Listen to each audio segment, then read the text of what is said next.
हम शांति चाहते हैं, ये तो दुनिया ने देखा। अब दुनिया ये देखेगी कि हम शांति की रक्षा के लिए और अपनी शक्ति का भी प्रदर्शन कर सकते हैं।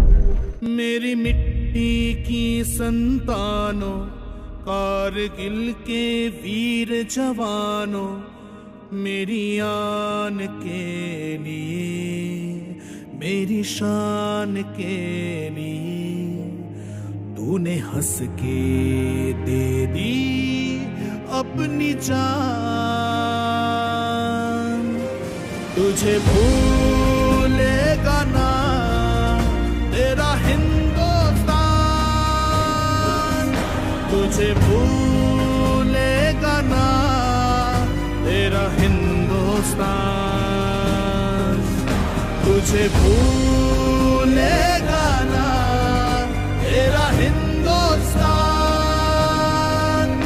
तुझे भूलेगा ना तेरा हिंदुस्तान।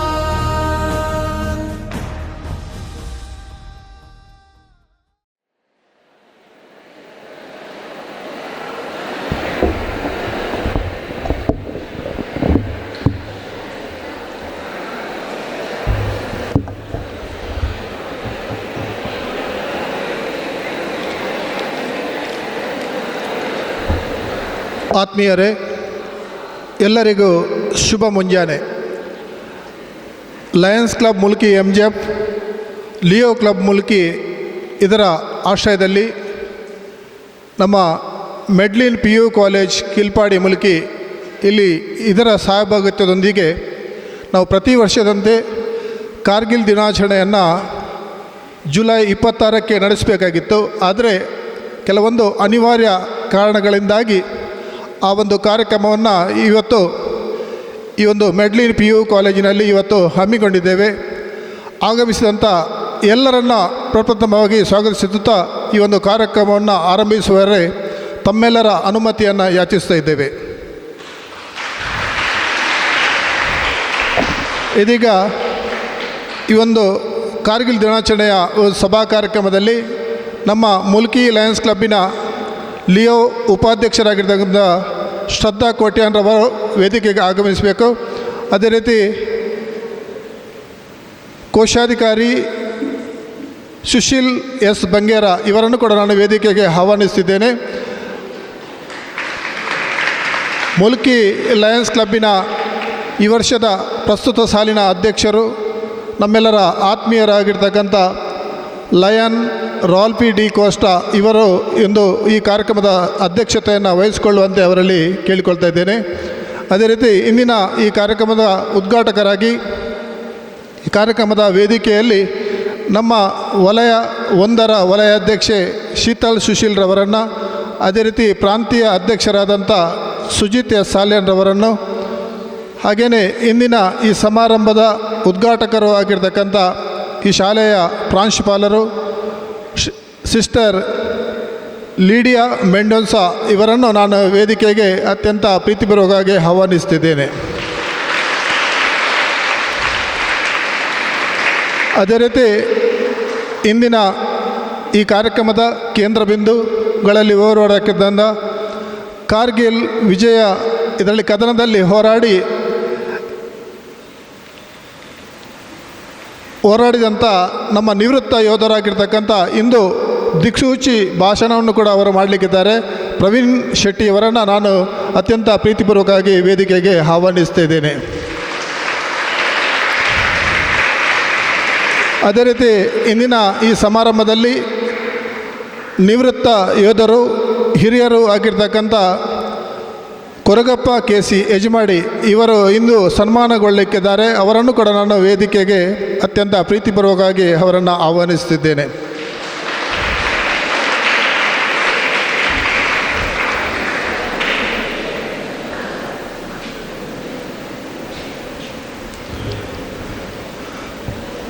ಇದೀಗ ಪ್ರಾರಂಭದಲ್ಲಿ ಪ್ರಾರ್ಥನೆಯೊಂದಿಗೆ ಈ ಕಾರ್ಯಕ್ರಮವನ್ನು ಪ್ರಾರಂಭಿಸಿದ್ದೇವೆ.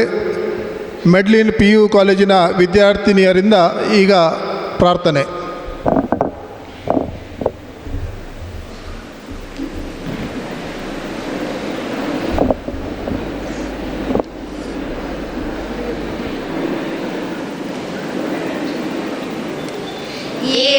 कहो खुदा से मेरी मुश्किलें बड़ी है, ये मत कहो खुदा से मेरी मुश्किलें बड़ी है, ये मुश्किलों से कह दो मेरा खुदा बड़ा है। आती है आंधियाँ तो कर उनका खैर मकदम, आती है आंधियाँ तो कर उनका खैर मकदम, तूफान से ही तो लड़ने खुदा ने तुझे चला है। ये मत कहो खुदा से मेरी मुश्किलें बड़ी है, ये मुश्किलों से कह दो मेरा खुदा बड़ा है, मेरा खुदा बड़ा है, मेरा खुदा बड़ा है।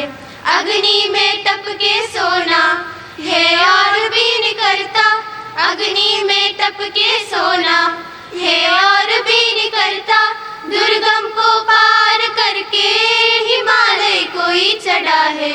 लाएंगे रंग मेहनत आखिर तुम्हारे एक दिन, लाएंगे रंग मेहनत आखिर तुम्हारे एक दिन, होगा विशाल तरवर वो बीज जो पड़ा है। ये मत कहो खुदा से मेरी मुश्किलें बड़ी है, ये मुश्किलों से कह दो मेरा खुदा बड़ा है, मेरा खुदा बड़ा है, मेरा खुदा बड़ा है।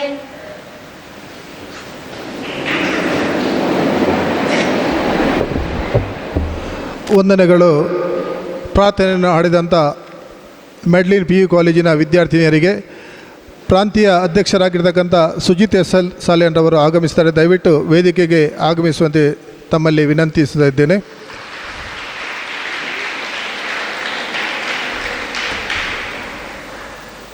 ಇಲ್ಲಿ ನೆರೆದಿರುವಂಥ ಎಲ್ಲ ಗೌರವಾನ್ವಿತ ಅತಿಥಿಗಳನ್ನು ತಮ್ಮೆಲ್ಲರನ್ನ ಈ ಒಂದು ಸಮಾರಂಭಕ್ಕೆ ಪ್ರೀತಿಪೂರ್ವಕವಾಗಿ ಸ್ವಾಗತಿಸಲಿದ್ದಾರೆ.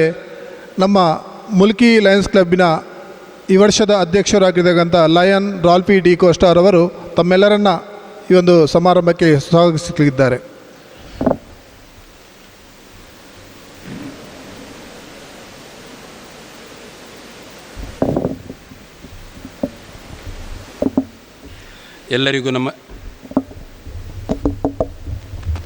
ಎಲ್ಲರಿಗೂ ನಮಸ್ಕಾರ.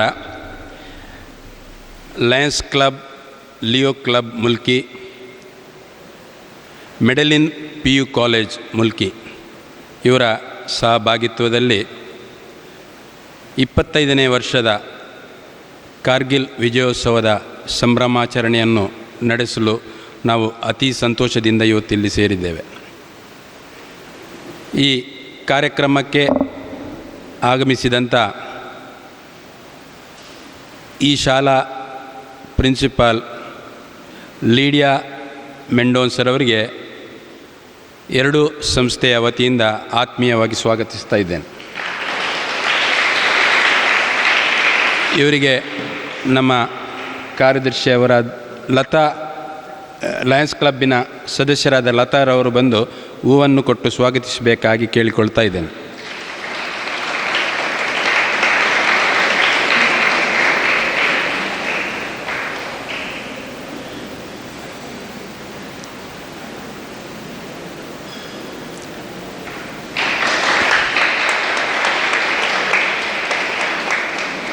ಈ ಕಾರ್ಗಿಲ್ ದಿನಾಚರಣೆಯನ್ನು ನಾವು ಈ ತಿಂಗಳ 26ನೇ ತಾರೀಕಿನಂದು ನಡೆಸಬೇಕಾಗಿತ್ತು.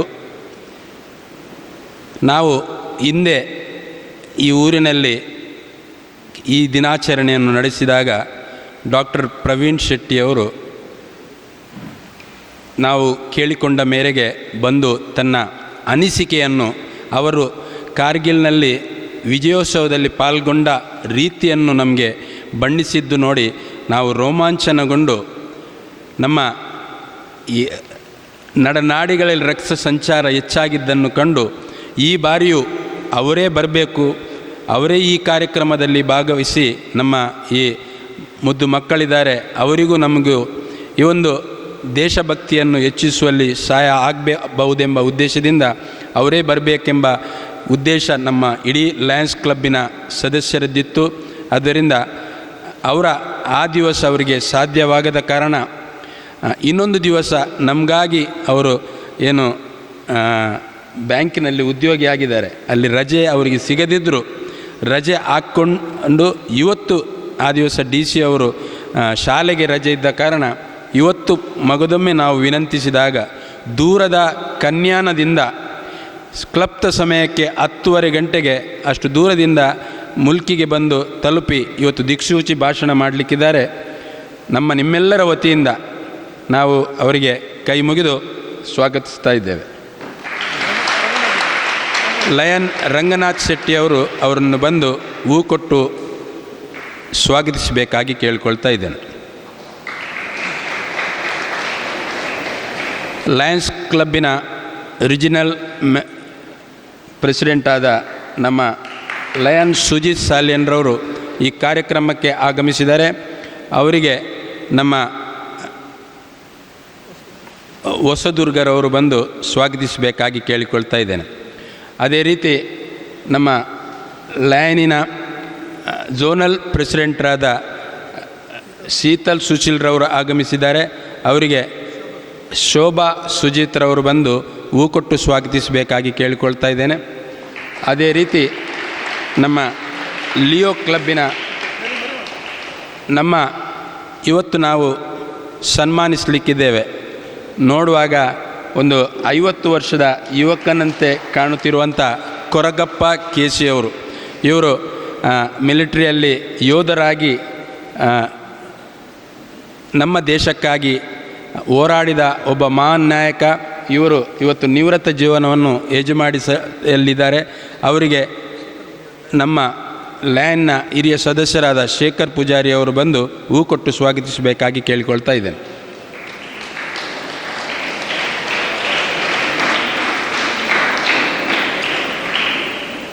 ಲಿಯೋ ಕ್ಲಬ್ಬಿನ ಉಪಾಧ್ಯಕ್ಷರಾದ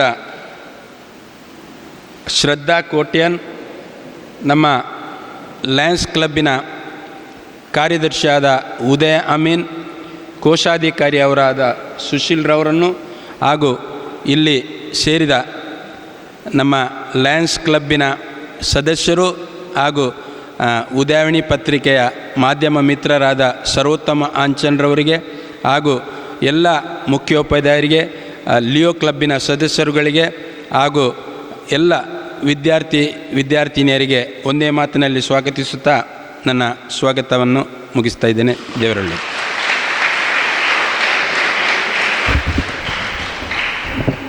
ಆಗಮಿಸಿದಂಥ ಎಲ್ಲರನ್ನ ಕಾರ್ಯಕ್ರಮಕ್ಕೆ ಪ್ರೀತಿಪೂರ್ವಕವಾಗಿ ಸ್ವಾಗತಿಸಿದಂಥ ನಮ್ಮ ಮುಲ್ಕಿ ಲಯನ್ಸ್ ಕ್ಲಬ್ಬಿನ ಅಧ್ಯಕ್ಷರಾಗಿರ್ತಕ್ಕಂಥ ಲಯನ್ ರಾಲ್ಪಿ ಡಿ ಕೋಸ್ಟಾ ಇವರಿಗೂ ಕೂಡ ಹಾರ್ದಿಕ ಸ್ವಾಗತವನ್ನು ಬಯಸುತ್ತಾ ಇದೀಗ ಕಾರ್ಯಕ್ರಮದ ಉದ್ಘಾಟನೆಯನ್ನು ನೆರವೇರಿಸಲಿಕ್ಕಿದ್ದೇವೆ.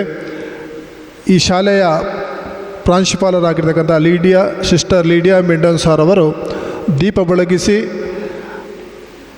ಕಾರ್ಗಿಲ್ ಯುದ್ಧದ ಒಂದು ಭಾವಚಿತ್ರಕ್ಕೆ ಪುಷ್ಪಾರ್ಚನೆಯನ್ನು ಅರ್ಪಿಸುವುದರ ಮೂಲಕ ಈ ಒಂದು ಕಾರ್ಯಕ್ರಮಕ್ಕೆ ಚಾಲನೆ ನೀಡುವಂತೆ ಎಲ್ಲ ವೇದಿಕೆಯಲ್ಲಿ ಉಪಸ್ಥಿತಿರುವಂಥ ಎಲ್ಲರೂ ಸೇರಿಕೊಂಡು, ಮುಖ್ಯವಾಗಿ ಈ ಶಾಲೆಯ ಪ್ರಾಂಶುಪಾಲರು ಲೀಡಿಯಾ ಮೆಂಡೋನ್ ಸರ್ ಅವರು ದೀಪ ಬೆಳಗಿಸಿ ಈ ಕಾರ್ಯಕ್ರಮವನ್ನು ಉದ್ಘಾಟಿಸುವಂತೆ ಅವರಲ್ಲಿ ಕೇಳಿಕೊಳ್ತಾ ಇದ್ದೇನೆ.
ಸ್ವಲ್ಪನ ಪುಷ್ಪ ಮಾಡಲಿ ಆಯ್ಕೆ ಹೂ ಪಾಡಲಿ ಕೊಟ್ಟು.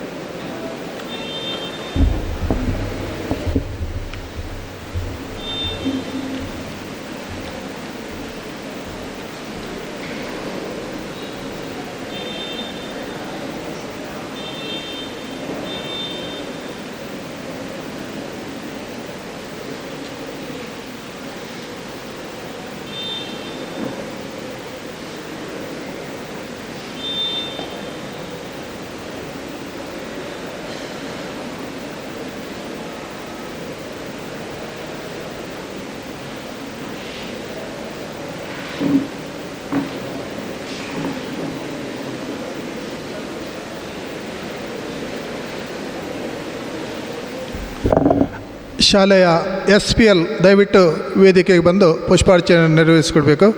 SPL ಇದ್ದಲ್ಲಿ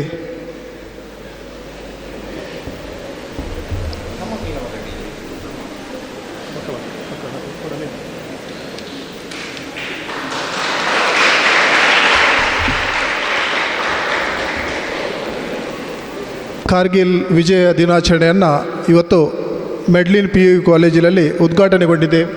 ಈ ಒಂದು ಕಾರ್ಯಕ್ರಮವನ್ನು ವಿದ್ಯುಕ್ತವಾಗಿ ಉದ್ಘಾಟಿಸಿದಂಥ ಈ ಶಾಲೆಯ ಪ್ರಾಂಶುಪಾಲರಾಗಿರ್ತಕ್ಕಂಥ ಸಿಸ್ಟರ್ ಲೀಡಿಯಾ ಮೆಂಡೆನ್ಸ್ ಅವರವರು ತನ್ನ ಉದ್ಘಾಟನಾ ಮಾತುಗಳನ್ನು ಆಡಬೇಕಾಗಿ ಈ ಸಂದರ್ಭದಲ್ಲಿ ಅವರಲ್ಲಿ ಭಿನ್ನವಿಸಿಕೊಳ್ತಾ ಇದ್ದೇನೆ.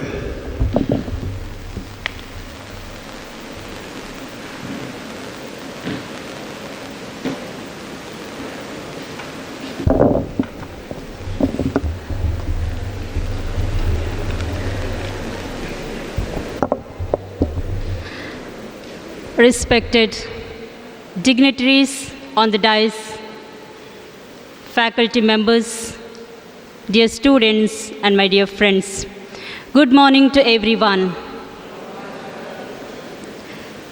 August 15, 1947, we got independence from British rule, and very soon we will be celebrating 78th Independence Day.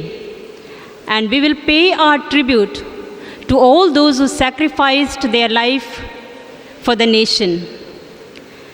And at this juncture, celebrating Kargil Vijay Divas is very significant for us. In fact, in our college, we have 4 squads.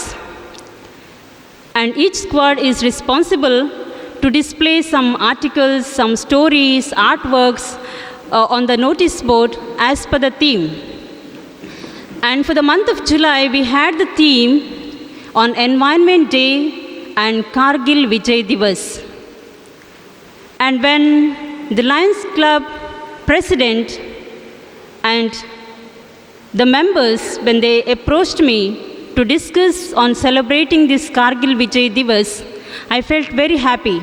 And it might be a right thing to do when India, our nation, is celebrating the victory of 25 years of anniversary.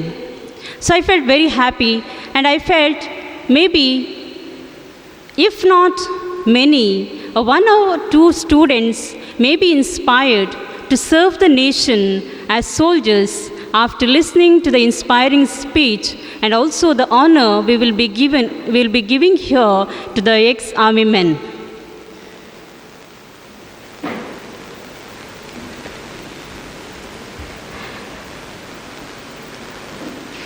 Kargil war took place in 1999, yes, between India and Pakistan. And I personally have emotional sentiments to this victory because my brother-in-law was the part of this Kargil war. And to make the story short, I asked my sister, were you scared or afraid when he went for the war? And she said, no. If he comes alive, thanks be to God, I have him back. And if I have to receive his dead body, thanks be to God. I consider it as a sacrifice to the nation. ಪ್ರಿಯ ವಿದ್ಯಾರ್ಥಿಗಳೇ, ನಾವು ಉಣ್ಣುವ ಬಟ್ಟಲಲ್ಲಿ 3 ಹೊತ್ತು ನಮಗೆ ಊಟ ಬೀಳ್ತದಾದರೆ ಎಲ್ಲೋ ಒಬ್ಬ ರೈತ ಬಿಸಿಲು ಗಾಳಿ ಮಳೆ ಎನ್ನದೇ ಹಗಲು ರಾತ್ರಿ ನಮಗಾಗಿ ದುಡಿಯುತ್ತಿದ್ದಾರೆ. ಅದೇ ರೀತಿ ನಾವು ಈ ದೇಶದಲ್ಲಿ ಸುರಕ್ಷಿತವಾಗಿ ಇದ್ದೇವಾದರೆ ನಮ್ಮ ಯೋಧರು ಗಡಿಯಲ್ಲಿ ನಮ್ಮ ರಕ್ಷಣೆಯನ್ನು ಮಾಡ್ತಾ ಇದ್ದಾರೆ. ಇಂಥ ಒಂದು ಯೋಧರನ್ನು ಗುರುತಿಸುವುದು, ಗೌರವಿಸುವುದು ನಮ್ಮ ಕರ್ತವ್ಯ ಹಾಗೂ ನಮ್ಮ ಧರ್ಮ ಎಂದು ನಾನು ಭಾವಿಸ್ತೇನೆ. ಇಂಥ ಒಂದು ಕಾರ್ಯಕ್ರಮವನ್ನು ಲಯನ್ಸ್ ಕ್ಲಬ್ಬಿನವರು ನಮ್ಮ ಕಾಲೇಜಿನ ಸಹಯೋಗದಲ್ಲಿ ಹಮ್ಮಿಕೊಂಡಿದ್ದಾರೆ. ಅವರಿಗೆ ನಾನು ಶುಭವಾಗಲಿ ಎಂದು ಹಾರೈಸುತ್ತೇನೆ. ಅದೇ ರೀತಿ ಮುಂದೆ ನಡೆಯುವ ಎಲ್ಲ ಒಳ್ಳೆಯ ಕಾರ್ಯಕ್ರಮಗಳಿಗೆ ನಿಮಗೆ ಶುಭವಾಗಲಿ. ಹಾಗೂ ಇಂಥ ಒಂದು ನಮ್ಮ ಸಂಸ್ಥೆಗೆ, ಈ ವಿದ್ಯಾ ದೇಗುಲಕ್ಕೆ ಪೂರಕವಾಗಿರುವ ಯಾವುದೇ ಕಾರ್ಯಕ್ರಮಗಳು ಇದ್ದರೂ ಕೂಡ ನಮ್ಮ ಸಹಕಾರ ನಿಮ್ಮೊಂದಿಗೆ ಯಾವಾಗಲೂ ಇದೆ. ಹಾಗೂ ಈ ಸಂಸ್ಥೆಗೆ ನಿಮ್ಮ ಸಹಕಾರ ಕೂಡ ನಾನು ಆಶಿಸುತ್ತೇನೆ. ಅದೇ ರೀತಿ ಇವತ್ತಿನ ಈ ಕಾರ್ಯಕ್ರಮದಿಂದ ನಮ್ಮಲ್ಲಿರುವ ಆ ದೇಶ ಪ್ರೇಮ ದ್ವಿಗುಣವಾಗಲಿ ಎಂಬುದೇ ನನ್ನ ಆಶಯ. ಎಲ್ಲರಿಗೂ ವಂದನೆಗಳು. ಶುಭವಾಗಲಿ. ಜೈ ಭಾರತ್.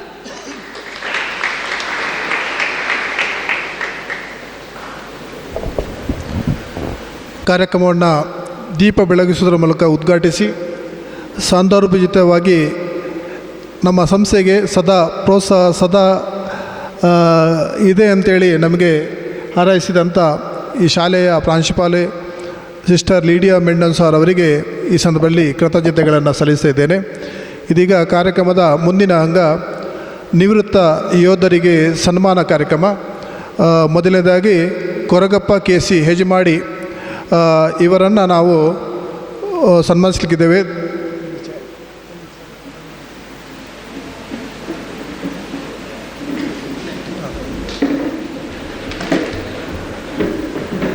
ದಯವಿಟ್ಟು ಕೊರಗಪ್ಪ KC ನಿವೃತ್ತ ಯೋಧರು ಹಿರಿಯರು ಆಗಿರ್ತಕ್ಕಂಥ ಕೊರಗಪ್ಪರವರು ಸನ್ಮಾನ ಪೀಠವನ್ನು ಅಲಂಕರಿಸುವಂತೆ ಕೇಳಿಕೊಳ್ತಿದ್ದೇನೆ. ಅದೇ ರೀತಿ ಅವರ ಸನ್ಮಾನ ಪತ್ರವನ್ನು ವಾಚಿಸಲಿಕ್ಕಿದ್ದಾರೆ ನಮ್ಮ ಮುಲ್ಕಿ ಲಯನ್ಸ್ ಕ್ಲಬ್ಬಿನ ಮಾಜಿ ಅಧ್ಯಕ್ಷರಾಗಿರ್ತಕ್ಕಂಥ ಲಯನ್ ಸದಾಶಿವ ಹೊಸದುರ್ಗಾರವರು. ಅವರ ಸನ್ಮಾನ ಪತ್ರವನ್ನು ವಾಚಿಸಬೇಕಾಗಿ ಕೇಳಿಕೊಳ್ತಾ ಇದ್ದೇನೆ.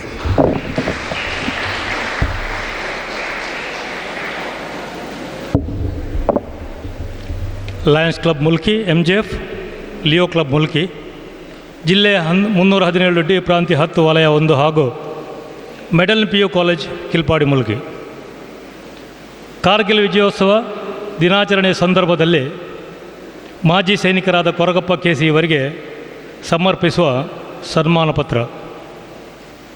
ಹೆಜಮಾಡಿ ಗ್ರಾಮದ ಮೊಗವೀರ ಜನಾಂಗದ ಚಂದಪ್ಪ ಕುಂದರ್ ಮತ್ತು ಕೂಸು ಕುಂದರ್ ಅವರ 7 ಮಕ್ಕಳಲ್ಲಿ ಓರ್ವರಾಗಿ 1943ರಲ್ಲಿ ಜನಿಸಿದ ಇವರು ತನ್ನ ಪ್ರಾಥಮಿಕ ಮತ್ತು ಪ್ರೌಢಶಾಲಾ ವಿದ್ಯಾಭ್ಯಾಸವನ್ನು ಹೆಜಮಾಡಿ ಕೋಡಿ ಫಿಶರೀಸ್ ಶಾಲೆಯಲ್ಲಿ ಪೂರೈಸಿ ನಂತರ 1963ರಲ್ಲಿ ಭಾರತೀಯ ಸೇನೆ ಸೇರ್ಪಡೆಯಾಗಿರುತ್ತಾರೆ. ಸುಮಾರು 15 ವರ್ಷ ಸೇವೆಯಲ್ಲಿ ಸಾರ್ಥಕ ಸೇವೆ ಸಲ್ಲಿಸಿರುವ ಇವರು 1965ರಲ್ಲಿ ಪಾಕಿಸ್ತಾನ ಭಾರತ ಯುದ್ಧದ ಸಮಯದಲ್ಲಿ ದೆಹಲಿಯಲ್ಲಿ ಸೇವೆ ಸಲ್ಲಿಸಿರುತ್ತಾರೆ. 1966ರಲ್ಲಿ ಸೇನಾ ಹುದ್ದೆಯಲ್ಲಿ ಅನುಭವ ಪಡೆದು ಬಡ್ತಿ ಹೊಂದಿ ಲೇಹ್ ಲಡಾಖಿಗೆ ವರ್ಗಾವಣೆಗೊಳ್ಳುತ್ತಾರೆ. 1968ರಿಂದ 1970ರವರೆಗೆ ಕಲ್ಕತ್ತಾದಲ್ಲಿ ಸೇವೆ. 1981ರಿಂದ 1972ರಲ್ಲಿ ಬಾಂಗ್ಲಾದೇಶದ ವಿಮೋಚನೆ ಸಂದರ್ಭದಲ್ಲಿ ಯುದ್ಧದಲ್ಲಿ ಭಾಗವಹಿಸಿರುತ್ತಾರೆ. 1973ರಿಂದ 1976ರವರೆಗೆ ವೆಸ್ಟ್ ಬೆಂಗಾಲ್ನಲ್ಲಿ ಹಾಗೂ ಅಸ್ಸಾಂನಲ್ಲಿ ಸೇವೆ ಸಲ್ಲಿಸಿರುತ್ತಾರೆ. 1976ರಿಂದ 1978ರವರೆಗೆ ಬೆಂಗಳೂರಿನಲ್ಲಿ ಸೇವೆ ಸಲ್ಲಿಸಿ ನಿವೃತ್ತಿ ಹೊಂದಿರುತ್ತಾರೆ. ದೇಶ ಸೇವೆಯಲ್ಲಿ ನಿವೃತ್ತಿಯ ಬಳಿಕ ಭಾರತೀಯ ಜೀವ ವಿಮಾ ಕಂಪನಿಯಲ್ಲಿ ಉದ್ಯೋಗವನ್ನು ಪಡೆದು 1978-1980ರ ಅವಧಿಯಲ್ಲಿ ಮೈಸೂರು ವಿಶ್ವವಿದ್ಯಾನಿಲಯದಲ್ಲಿ BA ಪದವಿಯನ್ನು ಪೂರೈಸಿರುವ ಇವರು ಪ್ರಸ್ತುತ ಹೆಜಮಾಡಿಯಲ್ಲಿ ಪತ್ನಿ ಶ್ರೀಮತಿ ವಿನೋದಾ KC ಅವರೊಂದಿಗೆ ದಾಂಪತ್ಯ ಜೀವನವನ್ನು ನಡೆಸುತ್ತಿದ್ದು ಇವರಿಗೆ 2 ಗಂಡು ಮಕ್ಕಳು. ಓರ್ವ ದುಬೈಯಲ್ಲಿ ಇಂಜಿನಿಯರ್ ಆಗಿ ಕೆಲಸ ನಿರ್ವಹಿಸುತ್ತಿದ್ದು ಮತ್ತೋರ್ವರು ಬೆಂಗಳೂರಿನಲ್ಲಿ TCS ಕಂಪನಿಯಲ್ಲಿ ಉದ್ಯೋಗದಲ್ಲಿರುತ್ತಾರೆ. ದೇಶ ಸೇವೆಯನ್ನು ಈಶಾ ಸೇವೆಯೇ ಎಂದು 15 ವರ್ಷಗಳ ಕಾಲ ಭಾರತೀಯ ಸೇನೆಯಲ್ಲಿ ಕಾರ್ಯನಿರ್ವಹಿಸಿದ ನಿಮ್ಮ ಮುಂದಿನ ಜೀವನವು ಸುಖಮಯವಾಗಲಿ ಹಾಗೂ ಆರೋಗ್ಯವಂತವಾಗಿರಲಿ ಎಂದು ಮುಲ್ಕಿ ಲಯನ್ಸ್ ಸಂಸ್ಥೆಯ ಕಾರ್ಗಿಲ್ ವಿಜಯೋತ್ಸವ ಕಾರ್ಯಕ್ರಮದ ಈ ಸಂದರ್ಭದಲ್ಲಿ ಅತಿಥಿ ಗಣ್ಯರ ಸಮ್ಮುಖದಲ್ಲಿ ತಮ್ಮನ್ನು ಗೌರವಿಸಿ ಸನ್ಮಾನಿಸಲು ಅತೀವ ಸಂತೋಷಪಡುತ್ತೇವೆ. ವಂದನೆಗಳೊಂದಿಗೆ ಅಧ್ಯಕ್ಷರು ಹಾಗೂ ಸರ್ವ ಸದಸ್ಯರು, ಲಯನ್ಸ್ ಕ್ಲಬ್ ಮುಲ್ಕಿ MGF ಹಾಗೂ ಲಿಯೋ ಕ್ಲಬ್ ಮುಲ್ಕಿ, ದಿನಾಂಕ 2/8/2024, ಸ್ಥಳ ಮುಲ್ಕಿ.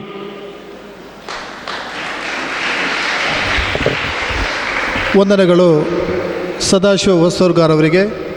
ಅದೇ ರೀತಿ ಇನ್ನೋರ್ವ ನಿವೃತ್ತ ಯೋಧರು, ಇಂದಿನ ಪ್ರಧಾನ ಭಾಷಣ ಮಾಡಲಿಕ್ಕಿರುವವರು ನಮ್ಮೆಲ್ಲರ ಆತ್ಮೀಯರು. ಕಳೆದ ವರ್ಷ ಕೂಡ ಅವರಿಗೆ ನಾವು ಒಂದು ಸನ್ಮಾನವನ್ನು ಮಾಡಿದ್ದೇವೆ. ಅದರ ಜೊತೆಗೆ ಈ ವರ್ಷ ಕೂಡ ಅವರನ್ನು ಗೌರವಿಸುವುದು ನಮ್ಮ ಆದ್ಯ ಕರ್ತವ್ಯ. ಪ್ರವೀಣ್ ಶೆಟ್ಟಿಯವರು ಸನ್ಮಾನ ಪೀಠವನ್ನು ಅಲಂಕರಿಸುವಂತೆ ಕೇಳಿಕೊಳ್ತಾ ಇದ್ದೇನೆ. ಅವರ ಪರಿಚಯ: ಮಂಗಳೂರಿನ ಬೋಳೂರಿನಲ್ಲಿ ದಿನಾಂಕ 10/5/1980 ಶ್ರೀಯುತ ಕರುಣಾಕರ್ ಶೆಟ್ಟಿ ಮತ್ತು ಶ್ರೀಮತಿ ರುಕ್ಮಿಣಿ ಶೆಟ್ಟಿ ದಂಪತಿಗಳ ಸುಪುತ್ರರಾಗಿ ಜನಿಸಿದ ಇವರು PUC ಕಲಿತಿರುವಾಗ ತನ್ನ 17ನೇ ವಯಸ್ಸಿನಲ್ಲಿ, ಅಂದರೆ 1997ರಲ್ಲಿ ಭಾರತ ಮಾತೆಯ ಸೇವೆ ಮಾಡಲು ಇಂಡಿಯನ್ ಆರ್ಮಿಗೆ ಸೇರಿದರು. 1 ವರ್ಷದಲ್ಲಿ ಆರ್ಟಿ ಸೆಂಟರ್ ನಾಸಿಕ್ ರೋಡ್ ಕ್ಯಾಂಪಸ್ನಲ್ಲಿ ತರಬೇತಿ ಪಡೆದು ಪ್ರಪ್ರಥಮದಲ್ಲಿ ಜಮ್ಮು ಕಾಶ್ಮೀರದ ಬಾರಾಮುಲ್ಲಾಕ್ಕೆ ಭಾರತ ಮಾತೆಯ ರಕ್ಷಣೆಯ ಸೇವೆಗೆ ಧುಮುಕಿದ ಇವರು ಸುಮಾರು 11 ವರ್ಷಗಳ ಕಾಲ ಜಮ್ಮು ಕಾಶ್ಮೀರದ ಭಾರತದ ಗಡಿ ಪ್ರದೇಶಗಳ, ಅದರಲ್ಲೂ ಅಪಾಯದ ಪ್ರದೇಶಗಳಾದ ಕುತ್ಪಾರ, ಉರಿ, ಶ್ರೀನಗರ್, ಲೇಹ್ ಲಡಾಖ್, ಕಾರ್ಗಿಲ್, ಅಖ್ನೂರ್, ಕಿಚಾಮ, ಪೋಲೆವಾಲಾ, ಪಂಚಗಾಮ್, ಬಾರಾಮುಲ್ಲಾ, ಉದಯಪುರ್, ಮಚ್ಚೇಲ್ ಸೆಕ್ಟರ್ ಇತ್ಯಾದಿ ಪ್ರದೇಶಗಳಲ್ಲಿ ಆಪರೇಷನ್ನಲ್ಲಿ ಭಾಗವಹಿಸಿದ ಇವರು ಸುಮಾರು 5 ವರ್ಷಗಳಲ್ಲಿ ಪಂಜಾಬ್, ದೆಹಲಿ, ರಾಜಸ್ಥಾನ್, ಉತ್ತರ ಪ್ರದೇಶ್, ಮಧ್ಯಪ್ರದೇಶದಲ್ಲಿ ಭದ್ರತಾ ಸೇವೆಯಲ್ಲಿ ತೊಡಗಿಸಿ ಸುಮಾರು 33 ತಿಂಗಳು ರಾಷ್ಟ್ರೀಯ ರೈಫಲ್ನಲ್ಲಿ 1 ವರ್ಷ ಇಂಟೆಲಿಜೆಂಟ್ ತಂಡದಲ್ಲಿ ಭಾಗವಹಿಸಿದ ಇವರು ಇದಕ್ಕಿಂತಲೂ ಮಿಗಿಲಾಗಿ ಕಾರ್ಗಿಲ್ ಕದನದಲ್ಲಿ ಸುಮಾರು 82 ದಿನ ಹೋರಾಡಿ ತೊಲೆಲಿಂಗ್, ಮಸ್ಕೆವೆಲಿ, ಬ್ಯಾಟಲಿಕ್ಸ್ ಏರಿಯಾ, ಟೈಗರ್ ಹಿಲ್, ಸ್ಯಾಂಡನಾಳ, ಮಂದ್ರಾಸ್ ಮೇಲೆ ಈ ಭಾರತ ಮಾತೆಯ ಹೆಮ್ಮೆಯ ಪುತ್ರನಾಗಿ ವಿರೋಧಿಗಳನ್ನು ಸದೆಬಡಿಯುವಲ್ಲಿ ಶಕ್ತಿ ಮೀರಿ ಪ್ರಯತ್ನಿಸಿದ ಇವರು ತಮ್ಮ ತಂಡದ ಜೊತೆಯಲ್ಲಿ ಸುಮಾರು 47 ಆತಂಕವಾದಿಗಳನ್ನು ಒಡೆದುರುಳಿಸುವುದರಲ್ಲಿ ಇವರು ಕೂಡ ಯಶಸ್ವಿಯಾಗಿದ್ದಾರೆ. ತಮ್ಮ ಈ ಯಶೋಗಾಥೆಗೆ ಜನರಲ್ ಮಲ್ಲಿಕ್ ರವರಿಂದ ಯಂಗೆಸ್ಟ್ ಸೋಲ್ಜರ್ ಪ್ರಶಸ್ತಿಯನ್ನು ಪಡೆದಿರುವ ಇವರು ಸುಮಾರು 2000 ಇಸವಿಯಲ್ಲಿ ಮೇಜರ್ ಜನರಲ್ ನಾಗರಾಜನ್ ಇವರಿಂದ ಬೆಸ್ಟ್ ಫೇರರ್ ಪ್ರಶಸ್ತಿಯನ್ನು ಕೂಡ ಪಡೆದಿರುತ್ತಾರೆ. ದೇಶ ಸೇವೆಯ ತಮ್ಮ ಸಾಧನೆಗಾಗಿ ಜಮ್ಮುವಿನಲ್ಲಿ ಆಪರೇಷನ್ ರಕ್ಷಕ್ 50ನೇ ಸ್ವಾತಂತ್ರ್ಯೋತ್ಸವದ ಪದಕ, ಡಬಲ್ ಫೀಲ್ಡ್ ಪದಕ, ILT ಪದಕ, ಆಪರೇಷನ್ ವಿಜಯ್ ಕಾರ್ಗಿಲ್ ಪ್ರಶಸ್ತಿ, ಆಪರೇಷನ್ ಪರಾಕ್ರಮ ಪ್ರಶಸ್ತಿ ಅಲ್ಲದೆ ಆಪರೇಷನ್ ವಿಜಯ ಸ್ಟಾರ್ ವಿಶೇಷ ಪದಕ. ಈ ಪದಕ ದಕ್ಷಿಣ ಕನ್ನಡ ಜಿಲ್ಲೆಯ ವೀರ ಯೋಧರ ಸಾಲಲ್ಲಿ ಇವರಿಗೆ ಮಾತ್ರ ದೊರಕಿದೆ ಎನ್ನುವುದು ಹೆಮ್ಮೆಯ ವಿಷಯ.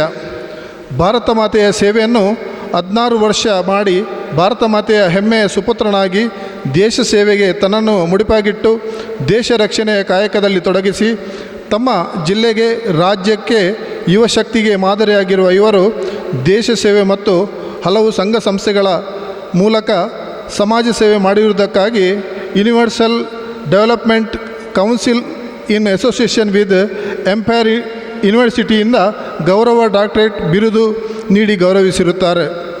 ಇವರು ಪ್ರಸ್ತುತ ಕೆನರಾ ಬ್ಯಾಂಕ್ನಲ್ಲಿ ಕಚೇರಿಯಲ್ಲಿ ಕಾರ್ಯನಿರ್ವಹಿಸುತ್ತಿದ್ದಾರೆ.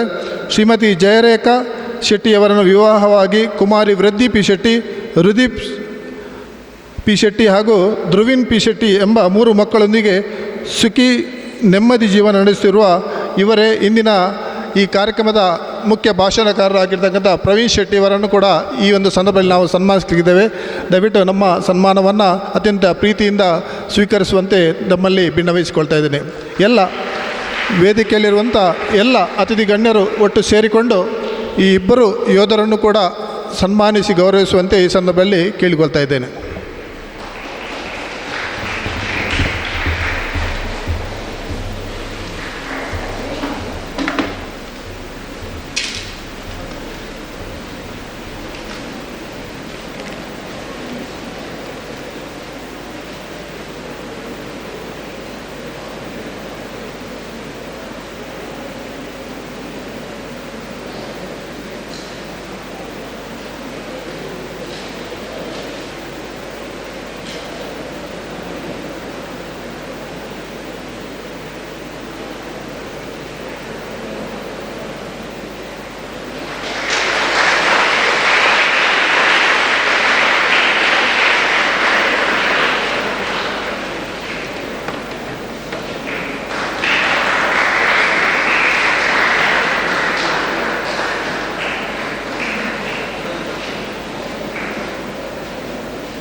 ಶಾಲು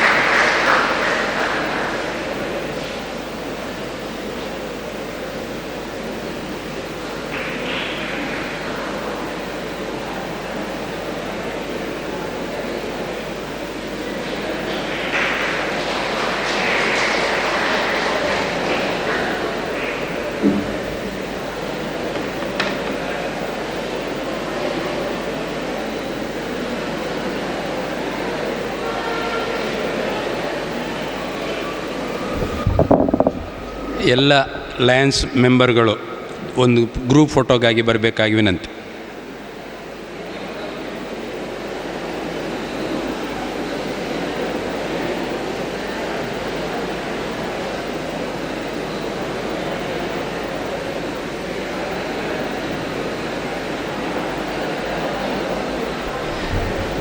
ಎಲ್ಲ ಅಧ್ಯಾಪಕ ವೃಂದದವರು ಹಾಗೂ SPL ರವರು ದಯವಿಟ್ಟು ಬನ್ನಿ.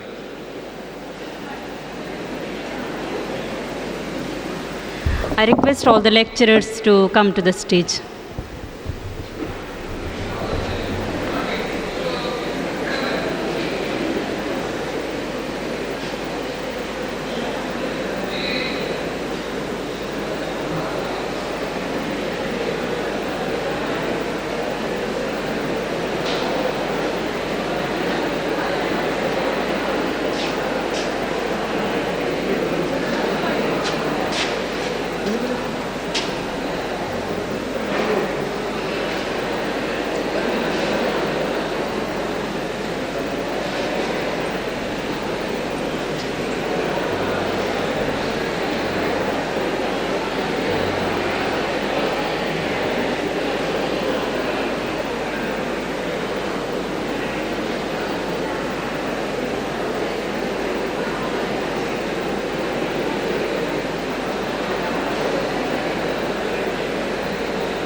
ಕಾರ್ಗಿಲ್ ವಿಜಯ ದಿನಾಚರಣೆಯ ಈ ಸಂದರ್ಭದಲ್ಲಿ ಇಂದು ನಮ್ಮ ಮುಲ್ಕಿ ಲಯನ್ಸ್ ಕ್ಲಬ್ ವತಿಯಿಂದ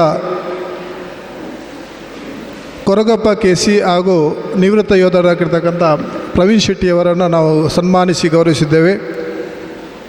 ಸನ್ಮಾನಿತರಲ್ಲಿ ಓರ್ವರಾಗಿರ್ತಕ್ಕಂಥ ನಮ್ಮ ಪ್ರವೀಣ್ ಶೆಟ್ಟಿಯವರು ತನ್ನ ಪ್ರಧಾನ ಭಾಷಣವನ್ನು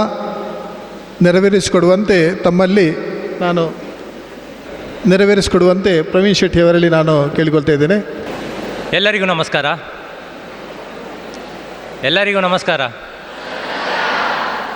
ಮೇಡಮ್ ಆಗ ಹೇಳಿದ್ರು ಇಷ್ಟೇ ಬಂದದ್ದು. ಎಲ್ಲರಿಗೂ ನಮಸ್ಕಾರ. ಗುಡ್. ಆ್ಯಕ್ಟಿವ್ ಆಗಿರಬೇಕು. ಮೊದಲನೇದಾಗಿ 25ನೇ ವರ್ಷದ ಕಾರ್ಗಿಲ್ ವಿಜಯೋತ್ಸವದ ಶುಭಾಶಯಗಳು. ಇದು ನಾವು ಶುಭಾಶಯ ಅಂತ ಹೇಳ್ತೇವೆ, ಆದರೆ ಶುಭ ದಿನ ಅಲ್ಲ ಅದು. ಯಾಕಂದರೆ ಇದು 527 ಸೈನಿಕರು ಪ್ರಾಣತ್ಯಾಗ ಮಾಡಿದ್ದು ದೇಶಕ್ಕಾಗಿ. 527 ಅಂತ ಹೇಳುವಾಗ ನೀವು ಎಲ್ಲಿ ಯೂಟ್ಯೂಬಲ್ಲಿ ಸರ್ಚ್ ಮಾಡ್ತೀರಾ 527 ಉಂಟಾ? ಓಕೆ, ಹಾಂ 527, ಅದಕ್ಕಿಂತ ಜಾಸ್ತಿ ಏನಾಗಿಲ್ಲ ಅಂತ. ಆ್ಯಕ್ಚುಲಿ ಕಡಿಮೆ ಹೇಳಿದರೆ ಸಹ 3000 ಜನ ಶಹೀದ ದೇಶಕ್ಕೆ ಪ್ರಾಣತ್ಯಾಗ ಮಾಡಿದ ಹಾಗೆ. ಯಾಕೆ ಹೇಳಿದರೆ ಕೆಲವರು ತಲೆಯಲ್ಲಿ ಬುಲೆಟ್ ಉಂಟು, ಅದನ್ನು ತೆಗಿಲಿಕ್ಕೆ ಆಗೋದಿಲ್ಲ. ಕಿಡ್ನಿಯಲ್ಲಿ ಬುಲೆಟ್ ಉಂಟು, ತೆಗಿಲಿಕ್ಕೆ ಆಗೋದಿಲ್ಲ. ಹಾರ್ಟಲ್ಲಿ ಬುಲೆಟ್ ಉಂಟು, ಅದನ್ನು ತೆಗಿಲಿಕ್ಕೆ ಆಗೋದಿಲ್ಲ. ಯಾಕೆ ಹೇಳಿದರೆ ಅದನ್ನು ತೆಗೆದ್ರೆ ಅವ್ರು ಸಾಯ್ತಾರೆ. ಕೆಲವ್ರದ್ದು ಕೈ ಇಲ್ಲ, ಕಣ್ಣಿಲ್ಲ, ಕಾಲಿಲ್ಲ. ಅದರ ಪ್ರಕಾರ ಹೇಳೋದಾದರೆ ಕಡಿಮೆ ಹೇಳಿದರೆ 3000 ಜನ ನಮ್ಮ ದೇಶಕ್ಕಾಗಿ ಪ್ರಾಣತ್ಯಾಗ ಮಾಡಿದವರು. ಆಮೇಲೆ ತುಂಬ ಖುಷಿ ಆಗ್ತಾ ಉಂಟು. ಯಾಕೆ ಹೇಳಿದರೆ ಈ ಪ್ರೋಗ್ರಾಮ್ ಈ ಲಯನ್ಸ್ ಕ್ಲಬ್ ಪ್ಲಸ್ ಲಿಯೋ ಕ್ಲಬ್ನ ಅಧ್ಯಕ್ಷರು ಮತ್ತು ಸರ್ವ ಪದಾಧಿಕಾರಿಗಳಿಗೆ ನನ್ನ ಧನ್ಯವಾದ. ಯಾಕೆ ಹೇಳಿದರೆ ಈ ಪ್ರೋಗ್ರಾಮನ್ನು ಈ ಹೆಚ್ಚಾಗಿ ನೋಡಿ ನೀವು ಯಾವುದಾದ್ರೂ ಹಾಲಲ್ಲಿ ಒಂದು ಸ್ಟೇಜ್ ಹಾಕಿ ಹಾಗೆ ಆರ್ಗನೈಸ್ ಮಾಡ್ತಾರೆ. ಆದರೆ ಈ ಸ್ಕೂಲಲ್ಲಿ ಇಂಪಾರ್ಟೆಂಟ್, ಸ್ಕೂಲಲ್ಲಿ ಮಾಡಬೇಕು. ಯಾಕೆ ಹೇಳಿದರೆ ಈಗ ಸ್ಕೂಲ್ ಹೇಳಿದರೆ ಪ್ರೈಮರಿ ಅಂತ ಕಾಲೇಜ್ ಅಂತಲ್ಲ, ಆದರೆ ಈ ಏಜಿನ ಮಕ್ಕಳಿಗೆ ಇಂಪಾರ್ಟೆಂಟ್, ಈ PU ಕಾಲೇಜಿನ ಮಕ್ಕಳಿಗೆ ಇಂಪಾರ್ಟೆಂಟ್. ಯಾಕೆ ಹೇಳಿದರೆ ಈ ಸಮಯ ತಾವು ಅರಿಬೇಕಾಗ್ತದೆ ಏನಂತ, ನಮ್ಮ ದೇಶಕ್ಕಾಗಿ ಸೇವೆ ಮಾಡುವವರು, ದೇಶಕ್ಕಾಗಿ ಪ್ರಾಣ ತೆಗೆಯುವವರು, ಪ್ಲಸ್ ಮೃತ್ಯುವನ್ನು ಕಣ್ಣ ಮುಂದೆ ಕಾಣುತ್ತಿದ್ದರೂ ತಾವು ಹೋರಾಡುವವರು, ಇಂಥವರ ವಿಷಯವನ್ನು ತಾವು ತಿಳಿದುಕೊಂಡು ಇವರಾಗೆ. ಯಾಕೆಳಿದರೆ ನಾನೀಗ ಇಲ್ಲ ಸ್ಟೇಜಲ್ಲಿ ನಿಂತೇನೆ, ನನಗೆ ಅಂತ ನಾನೊಂದು ವಾರಲ್ಲಿದ್ದೆ, ಆಪ್ರೇಷನಲ್ಲಿದ್ದೆ, ಆಗ ಸೈನಿಕನಾಗಿದ್ದೇನೆ, ಇಂಪಾರ್ಟೆಂಟ್ ಸೈನಿಕನಾಗಿದೆ. ಅದಕ್ಕೆ ನೀವು ಈಗ ಇಲ್ಲಿ ನನ್ನನ್ನು ಲಯನ್ಸ್ ಕ್ಲಬ್ ಲಿಯೋ ಕ್ಲಬ್ನವರು ಭಾರೀ ಒತ್ತಾಯ ಅಂತ ಹೇಳೋದಲ್ಲ, ನಾನು ಖುಷಿಯಿಂದ ಬಂದ, ಅವರು ಒತ್ತಾಯ ಮಾಡಿದಲ್ಲ, ನಾನು ಖುಷಿ. ಯಾಕಂದರೆ ನನಗೆ ಮಕ್ಕಳಿಗೆ ನನ್ನ ಎಕ್ಸ್ಪೀರಿಯನ್ಸ್ ಪ್ಲಸ್ ನೀವು ಏನು ಮಾಡಬೇಕು, ಏನು ಆಗಬೇಕು, ಇದರ ಬಗ್ಗೆ ನಾನು ತಿಳಿಸಲು ಇಷ್ಟಪಡ್ತೇನೆ. ಕಾರ್ಗಿಲ್ ವಾರ್ ನಿದ್ದೆ ಬರೋದಿಲ್ಲಲ್ಲ ಯಾರಿಗೆ ಸರ್? ಹಾಂ, ಕಾರ್ಗಿಲ್ ವಾರ್ 1999 26ಕ್ಕೆ ನಾವು ಫ್ಲ್ಯಾಗ್, ನಮ್ಮ ಇಂಡಿಯಾದ ಫ್ಲ್ಯಾಗ್ ಹಾಕಿದ್ದೇವೆ ಅಂತ ನಾವು ಹೇಳ್ತೇವೆ. ಆದರೆ ಅದಲ್ಲ, ಅದಕ್ಕಿಂತ ಮೊದಲು ನಾವು ಕೆಲವು ಪೋಸ್ಟ್ ಉಂಟು 0.5440, ಅದು ನಿಮಗೆ ಅರ್ಥ ಆಗೋದಿಲ್ಲ. 0.5440 ಹೇಳಿದರೆ ಈಗ ಮುಲ್ಕಿ ಜಂಕ್ಷನ್, ಇದನ್ನು ನಾವು ಮ್ಯಾಪಲ್ಲಿ ನೋಡ್ತೇವೆ, ಇದು 0.5440 4778 ಅಂತ ನಾವು ಮ್ಯಾಪಲ್ಲಿ, ನಾವು ಇಲ್ಲಿ ನೋಡೋದು ಮ್ಯಾಪಲ್ಲಿ. ಆದರೆ ನಾವು ಇಲ್ಲಿಗೆ ಮಾಡಿದ ಗನ್ ಇದು ಫೈರ್, ಆರ್ಟಿಲರಿ ಗನ್ ಅಂತ ಹೇಳ್ತಾರೆ, ಬಫೋರ್ಸು ಅದೆಲ್ಲ ಕೇಳಿರ್ಬೋದು, 160 mm ಅಂತ ಗನ್ ಇಲ್ಲಿಂದ ಫೈರ್ ಮಾಡೋದು. ಇಲ್ಲಿ ಅಲ್ಲ, ಮಂಗಳೂರಿಂದ ಫೈರ್ ಮಾಡಿದರೆ ಡೈರೆಕ್ಟ್ ಬಂದು ಅಲ್ಲಿ ಒಂದು ನಾವು ಪಾಯಿಂಟ್ ಇರ್ತೇವೆ, ಅಲ್ಲಿಗೆ ಬಂದು ಹಿಟ್ಟಾಗ್ತದೆ. ಇದು ಆರ್ಟಿಲರಿದು ರೋಲ್.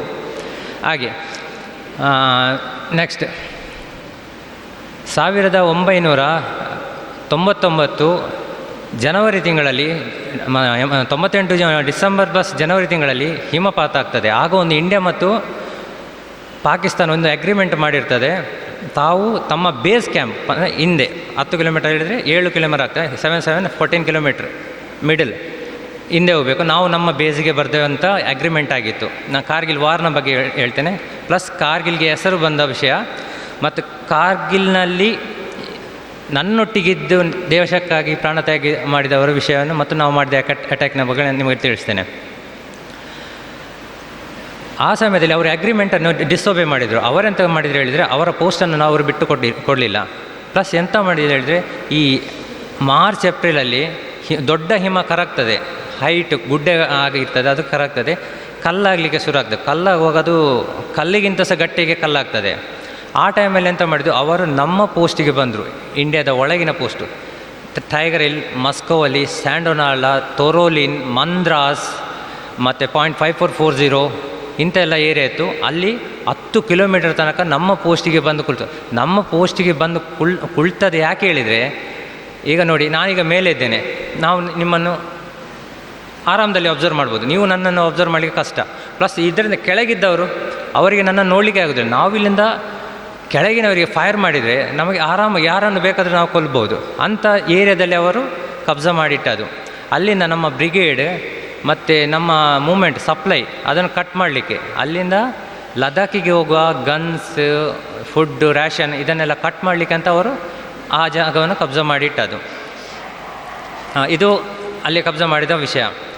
ಆದರೆ ಈ ಹಿಮ ಕರಗಿದ ನಂತರ 4 ಜಾಟ್ ರೆಜಿಮೆಂಟ್, ಸೌರವ್ ಕಾಲಿಯಾ ಗೊತ್ತಿರ್ಬೋದು, ಇವರ ರೆಜಿಮೆಂಟ್ ಅವರಿಗಲ್ಲ, ಅವರ ರೆಜಿಮೆಂಟಿಗೆ ಆರ್ಡ್ರ್ ಬಂತು, ನಾವು ಬಿಟ್ಟು ಕೊಟ್ಟ ಪೋಸ್ಟು ಸರಿ ಇದೆಯಾ ಇಲ್ಲವ ಅಂತ ಚೆಕ್ ಮಾಡಲಿಕ್ಕೆ ನಮ್ಮ 4 ಜಾಟಿಗೆ ಆರ್ಡ್ರ್ ಸಿಗಿದೆವು. 4 ಜಾಟಿನ ರೆಜಿಮೆಂಟ್ನವರು ಒಂದು ವೆಹಿಕಲಲ್ಲಿ ಹೋಗಿ ಅಲ್ಲಿ ಸರ್ಚ್ ಮಾಡುವಾಗ ಏನಾಯ್ತು ಹೇಳಿದರೆ, ಅದಕ್ಕೆ ಹೇಳ್ತಾರೆ ಕೌಂಟರ್ ಅಂಬುಷ್ ಹೇಳಿದರೆ, ಅವರು ವಿ ಶೇಪಲ್ಲಿ ಅವರ ಸೈನಿಕರು ಇರ್ತಾರೆ.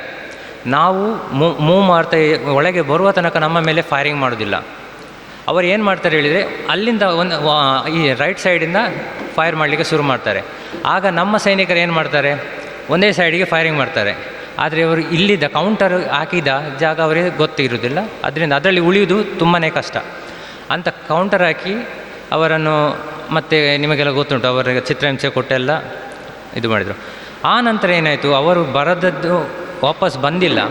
ಇದನ್ನು ಚೆಕ್ ಮಾಡಲಿಕ್ಕೆ ಸೆಕೆಂಡ್ ನಾಗಾ ರೆಜಿಮೆಂಟ್ ಅನ್ನೋ ರೆಜಿಮೆಂಟ್ ಇತ್ತು. ರೆಜಿಮೆಂಟ್ ಹೇಳಿದರೆ ಗೊತ್ತಾ ನಿಮಗೆ ಏನಂತ? ಪೊಲೀಸ್ ಸ್ಟೇಷನ್, ಈಗ ಮುಲ್ಕಿ ಪೊಲೀಸ್ ಸ್ಟೇಷನ್ ಮತ್ತು ಪಡುಬಿದ್ರೆ ಪೊಲೀಸ್ ಸ್ಟೇಷನ್ ಅಂತ ಒಂದೊಂದು ಸ್ಟೇಷನ್, ಹಾಗೆ ಒಂದೊಂದು ರೆಜಿಮೆಂಟ್. ಹಾಗೆ ಈ ನಾಗಾ ರೆಜಿಮೆಂಟ್ಗೆ ಆರ್ಡರ್ ಕೊಟ್ಟಿದ್ದು, ನೀವು ಸರ್ಚ್ ಮಾಡಿ ಬನ್ನಿ ಅಂತ. ಆದರೆ ಇವರು ಸಹ ಹೋಗುವಾಗ ಸೇಮ್ ಥಿಂಗ್, ಕೌಂಟರ್ ಅಂಬುಷ್ ಹಾಕಿದ್ರು. ಅದರಲ್ಲಿ 48 ಜನ ಕ್ಯಾಜುಯಾಲಿಟಿ ಆಗಿತ್ತು ಸೆಕೆಂಡ್ ನಾಗದು.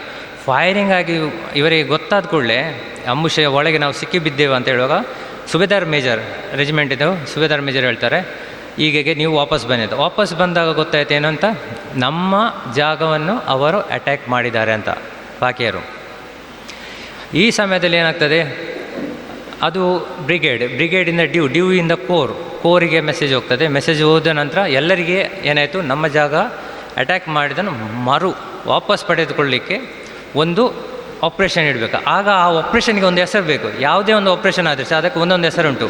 ಅದಕ್ಕೆ ಈ ಆಪ್ರೇಷನ್ಗೆ ಆರ್ಮಿಯಲ್ಲಿ ಆಪ್ರೇಷನ್ ವಿಜಯ್, ನೇವಿಯಲ್ಲಿ ಬೇರೆ, ಏರ್ಫೋರ್ಸಲ್ಲಿ ಬೇರೆ, ಒಂದೊಂದು ಈ ಆಪ್ರೇಷನ್ ವಿಜಯ ನಮ್ಮ ಇಂಡಿಯಾದಲ್ಲಿ ಸೇನೆ ಡಿಫೆನ್ಸಲ್ಲಿ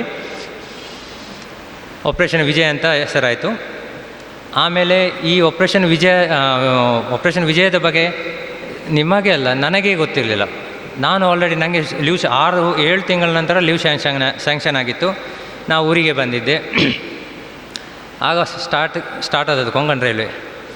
ಆ ಟ್ರೈನಲ್ಲಿ ಬಂದದ್ದು. ನಾನು ಮುಟ್ಟಿ ಒಂದು ದಿವಸ ಬೆಳಿಗ್ಗೆ ಮುಟ್ಟಿದೆ, ಆ ದಿವಸ ಆಯಿತು. ಮರುದಿವಸ ಮಧ್ಯಾಹ್ನ ಆಗುವಾಗ ಟೆಲಿಗ್ರಾಮ್ ಬಂದಿತ್ತು, ಹೀಗೆ ನೀವು ವಾಪಸ್ ಹೋಗಬೇಕಂತ, ಯೂನಿಟಿಗೆ ರಿಪೋರ್ಟ್ ಮಾಡಬೇಕು. ಆದರೆ ಸಹ ನನಗೆ ಗೊತ್ತಿರಲಿಲ್ಲ ಇದು ಎಂಥ ವಾರ್ ಸ್ಟಾರ್ಟ್ ಆದ, ನನಗೆ ವಿಷಯ ಗೊತ್ತಿಲ್ಲ. ನಾನು ಇಂಡಿಯಾದ ಜೂನಿಯರ್ ಟೀಮಲ್ಲಿ ಬಾಕ್ಸರ್ ಆಗಿದ್ದೆ.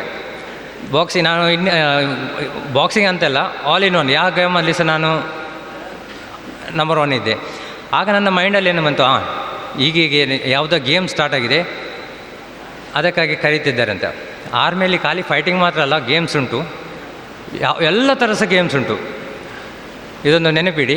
ನಾವು ಈಗ ಆರ್ಮಿಯಲ್ಲಿ ಫೈಟಿಂಗೇ ಮಾಡೋದಲ್ಲ, ಗೇಮ್ಸಲ್ಲಿ ಸಹ ಈಗ ನೋಡಿದ್ದೀರ ಚೋಪ್ರಾ ಇವರೆಲ್ಲ ಆರ್ಮಿಯವರೇ ಎಲ್ಲ. ಹಾಗೆ ನಾನು ಈ ಯೋಚನೆ ಮಾಡಿದೆ ಹಾಗೆ ಅಂತ. ಆ ದಿವಸ ನಾವು ಹೊರಡಲಿಲ್ಲ, ಯಾಕಂದರೆ 2 ಗಂಟೆ ಸಮಥಿಂಗ್ಗೆ ಟ್ರೈನ್ ಇದ್ದದ. ಮರು ದಿವಸ ಹೊರಟೆ. ಯಾಕಂದರೆ ನಾವು ಹೋದರೆ ಆ ದಿವಸ ಟ್ರೈನಲ್ಲಿ ಆ್ಯಡ್ ಆಗ್ತದೆ, ನಾವು ಈ ದಿವಸ ಹೊರಟೆವು, ಆ ದಿನದಿಂದ ರಜೆ ನಮಗೆ ನೆಕ್ಸ್ಟ್ ಟೈಮ್ ಕೊಡ್ತಾರೆ ಅಂತ. ಅಲ್ಲಿಂದ ಹೊರಟು ಅಲ್ಲಿಂದ ಜಮ್ಮು ತಲುಪಿದ ನಂತರ ಅಲ್ಲಿಂದ ಕಾನ್ವಾಯ್ ಹೋಗೋದು. ಕಾನ್ವಾಯಲ್ಲಿ ಹೋಗಬೇಕಾಗ್ತದೆ. ಆದರೆ ನಮ್ಮನೇನು ಹೇಳಿದರೆ, ಯಾವಾಗ ಸಹ ನಾವು ಹೋದರೆ ಅಲ್ಲಿ 2 ದಿವಸ ಡ್ಯೂಟಿ ಹಾಕಿ 3ನೇ ದಿವಸ ಕಾನ್ವಾಯ್ ಬಂದರೆ ಕರೆದುಕೊಂಡು ಹೋಗ್ತಿದ್ರು. ಆದರೆ ಅವತ್ತು ಏನು ಸಹ ಮಾಡಲಿಲ್ಲ. ನಾವು ಮುಟ್ಟಿದ ಕೂಡಲೇ ALS 3 ಟನ್ 2 ಟನ್ ಡೈಟನ್ ಅಂತ ಗಾಡಿ ಹೆಸರು, ಬಸ್, ಸಿವಿಲ್ ಬಸ್, ಇದರಲ್ಲೆಲ್ಲ ನಮ್ಮನ್ನು ಹಾಕಿ, ಆ ಲಿಮಿಟ್ ಉಂಟು ಇಷ್ಟೇ ಜನ ಕೂತ್ಕೊಳ್ಬೇಕಂತ, ನಮ್ಮನ್ನೆಲ್ಲ ಕೂತ್ಕೊಂಡಿಸಿ ಕಳಿಸಿಬಿಟ್ರು. ಅಷ್ಟು ಆಗ ಸಹ ಗೊತ್ತಾಗಲಿಲ್ಲ. ಅಲ್ಲಿಂದ ಬನಿಯಾಲಲ್ಲಿ ಕೆಲವರನ್ನು ನಿಲ್ಲಿಸ್ತಾರೆ, ಬನಿಯಾಲಲ್ಲಿ ಸಹ ಯಾರನ್ನು ಸಹ ನಿಲ್ಲಿಸಿಲ್ಲ, ಸೀದಾ ಶ್ರೀನಗರ ತಲುಪಿಸಿದರು. ಶ್ರೀನಗರ ತಲುಪಿದ ನಂತರ ನಾವಲ್ಲಿ ಅಂತ ಹೇಳಿದರೆ ಫೈರಿಂಗ್ ಆಯಿತು ನಮ್ಮ ಮೇಲೆಲ್ಲ. ಟ್ರಾನ್ಸಿಟ್ ಕ್ಯಾಂಪ್ನ ಸರೌಂಡಿಂಗಲ್ಲಿ ಫೈರಿಂಗ್ ಸ್ಟಾರ್ಟ್, ಫಿದೈನ್ ಅಟ್ಯಾಕ್ ಅಂತ ಹೇಳ್ತಾರೆ, ಸುಸೈಡ್ ಅಟ್ಯಾಕ್ ಹೇಳ್ತೇವಲ್ಲ ಆರ್ಮಿ ಲ್ಯಾಂಗ್ವೇಜಲ್ಲಿ, ಫಿದೈನ್ ಅಟ್ಯಾಕ್ ಅಂತ ಹೇಳೋದು. ಹಾಗೆ ಅದಾಗಿತ್ತು ಅಂತ ಹೇಳಿದರು. ಆಗ ಅಂತೇಳಿ ನಮ್ಮ ಹತ್ರ ವೆಪನ್ ಇರಲಿಲ್ಲ. ಆದರೆ ನಾವೇನು ಮಾಡ್ತಿದ್ದೆವು, ಆಗ ಚಿಕ್ಕ ಏಜ್, ನೀವು ಸಹ ಅಷ್ಟೇ, ಇಷ್ಟು ಚಿಕ್ಕ ಏನಾದರೂ ಎಲ್ಲ ಆಕ್ಸಿಡೆಂಟ್ ಆಗಲಿ ಅಂತ ನೀವು ಓಡಿ ಹೋಗಿ ನೋಡೋದಿಲ್ವಾ? ಸೇಮ್ ಹಾಗೆ ಇದು ಏನಾಯ್ತು ಅಂತ ನಾವು ಸಹ ನೋಡಲಿಕ್ಕೆ ಅಂತ ಹೋಗುವಾಗ ನಮ್ಮ ಒಬ್ಬ NC ಇದ್ದ, ಅವ ಹೇಳಿದ, उधर कारगिल पर इतना आदमी मर रहे हैं, आप लोग इधर जिंदा रह के एक हमारी बात नहीं मान रहे हो, एक ಆರ್ಡರ್ नहीं ಒಬೇ कर रहे हो बोल के ಹಾಗೆ ಹೇಳಿದರು. ಆಗ ನಮಗೆ ಗೊತ್ತದೆ ಈಗ ವಾರ್ ಸ್ಟಾರ್ಟ್ ಆಗಿದೆ ಅಂತ. ಅಲ್ಲಿಂದ ಅದೇ ರಾತ್ರಿ ನಮ್ಮನ್ನು ಅಲ್ಲಿಂದ ಹೊರಡ್ದು ಬಾರಾಮುಲ್ಲಾಗೆ ತಲುಪಿದೆ. ಬಾರಾಮುಲ್ಲಾದಲ್ಲಿ ನನ್ನ ಯೂನಿಟ್ ಇತ್ತು. ಅಲ್ಲಿಂದ ನಾವು ಇದ್ದದ್ದು, ನೀವು ಉರಿ ಅಂತ ಕೇಳಿರ್ಬೋದು, ಉರಿಗಿಂತ ಮೇಲೆ ನಾವು ಅಂತ ಊರುಂಟು, ಅಲ್ಲಿ ನಮ್ಮ ಗನ್ ಡಿಪ್ಲೈ ಆಗಿತ್ತು.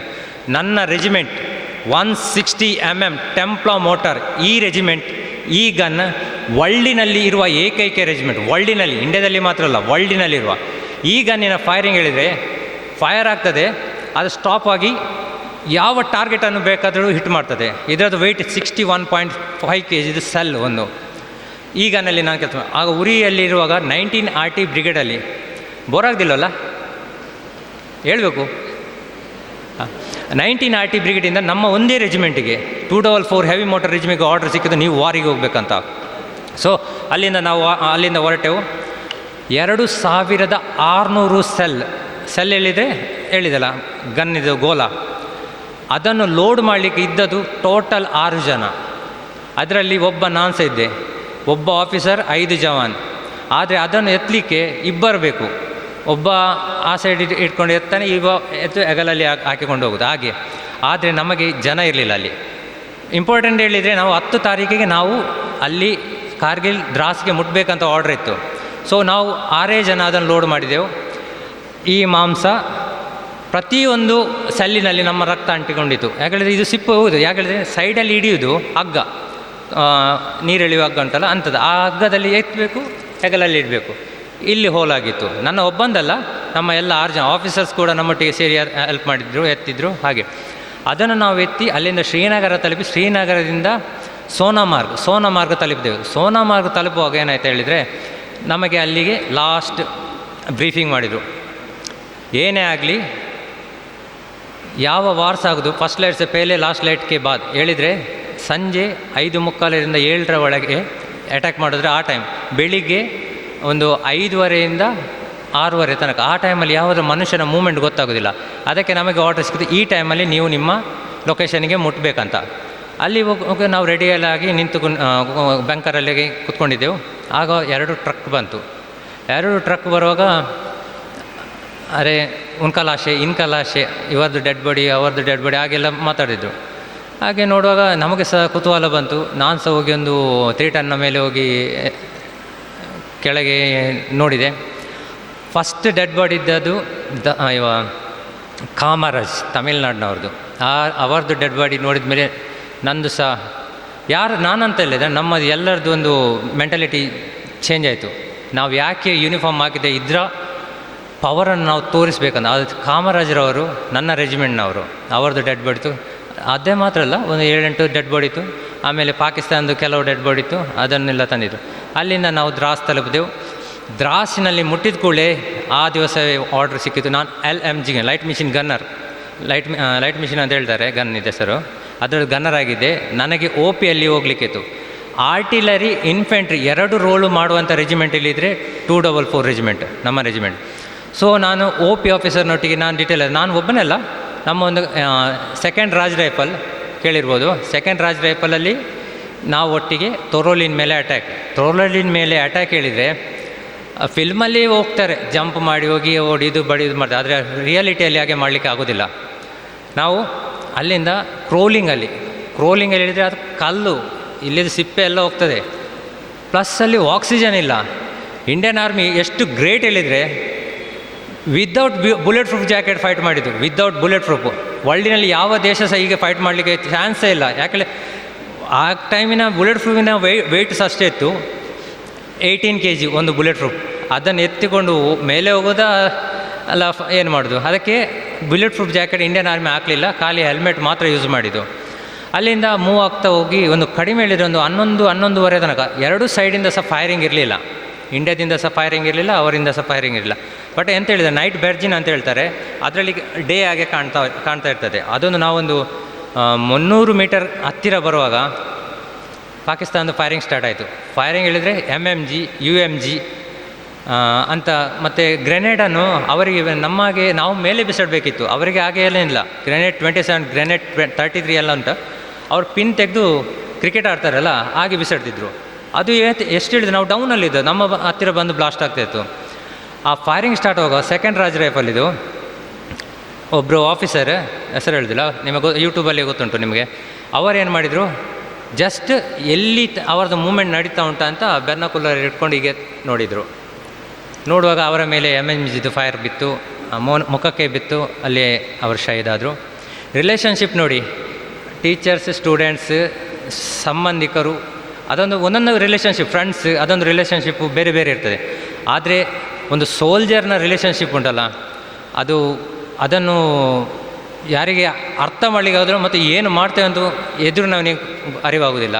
ಯಾಕಂದರೆ ಹತ್ತಿರ ಆ ಆಫೀಸರಿಗೆ ಬುಲೆಟ್ ಬುದ್ಧಗಳು ಅವರ ಶರೀರದಿಂದ ಬಂದ ರಕ್ತ ನೋಡಿ ಅವರಿಗೆ ಕೋಪ ಬರಬೇಕು. ಆದರೆ ಆರ್ಮಿಯಲ್ಲಿ ಆಗಿಲ್ಲ, ಇವರ ರಕ್ತ ನೋಡಿ ಅವರ ಹತ್ತಿರ ಇರ್ತಾರಲ್ಲ ಅವರಿಗೆ ಕೋಪ ಬರೋದು. ಹಾಗೆ ಅವರಿಗೆ ಗನ್ ಬಿದ್ದ ಕೂಡಲೇ ಇನ್ನೊಂದು ಆಫೀಸರ್ ಫೈರ್ ಆ್ಯಂಡ್ ಮೂವ್ ಅಂತ ಹೇಳ್ತಾರೆ. ಇವ್ರು ಫೈರ್ ಮಾಡ್ತಾ ಎದುರು ಹೋದರೆ, ಆದರೆ ನಮಗೇ ಗೊತ್ತುಂಟು ನಾವು ಹೋದರೆ ನಾವು 100% ನಾವು ಅವರ ಇದರಲ್ಲಿ ಸಾಯ್ತೇವೆ ಅಂತ. ಆದರೆ ಅದು ಆ ಸಮಯದಲ್ಲಿ ನಾವು ಇದನ್ನು ಕಳೆದುಕೊಳ್ತೇವೆ ಅಂತ ಹೇಳ್ತಾರೆ, ಸೆಂಟರ್ ಆಫ್ ಮೈಂಡ್, ಏಕಾಗ್ರತೆಯನ್ನು ಕಳೆದುಕೊಳ್ತೇವೆ. ಹಾಗೆ ಇವರು ಹೋದರು, ಇವರ ಶರೀರಕ್ಕೆ ಫೈರ್ ಆಗಿ ಇವರು ಸಹ ಅಲ್ಲಿ ಶಹೀದಾದರು.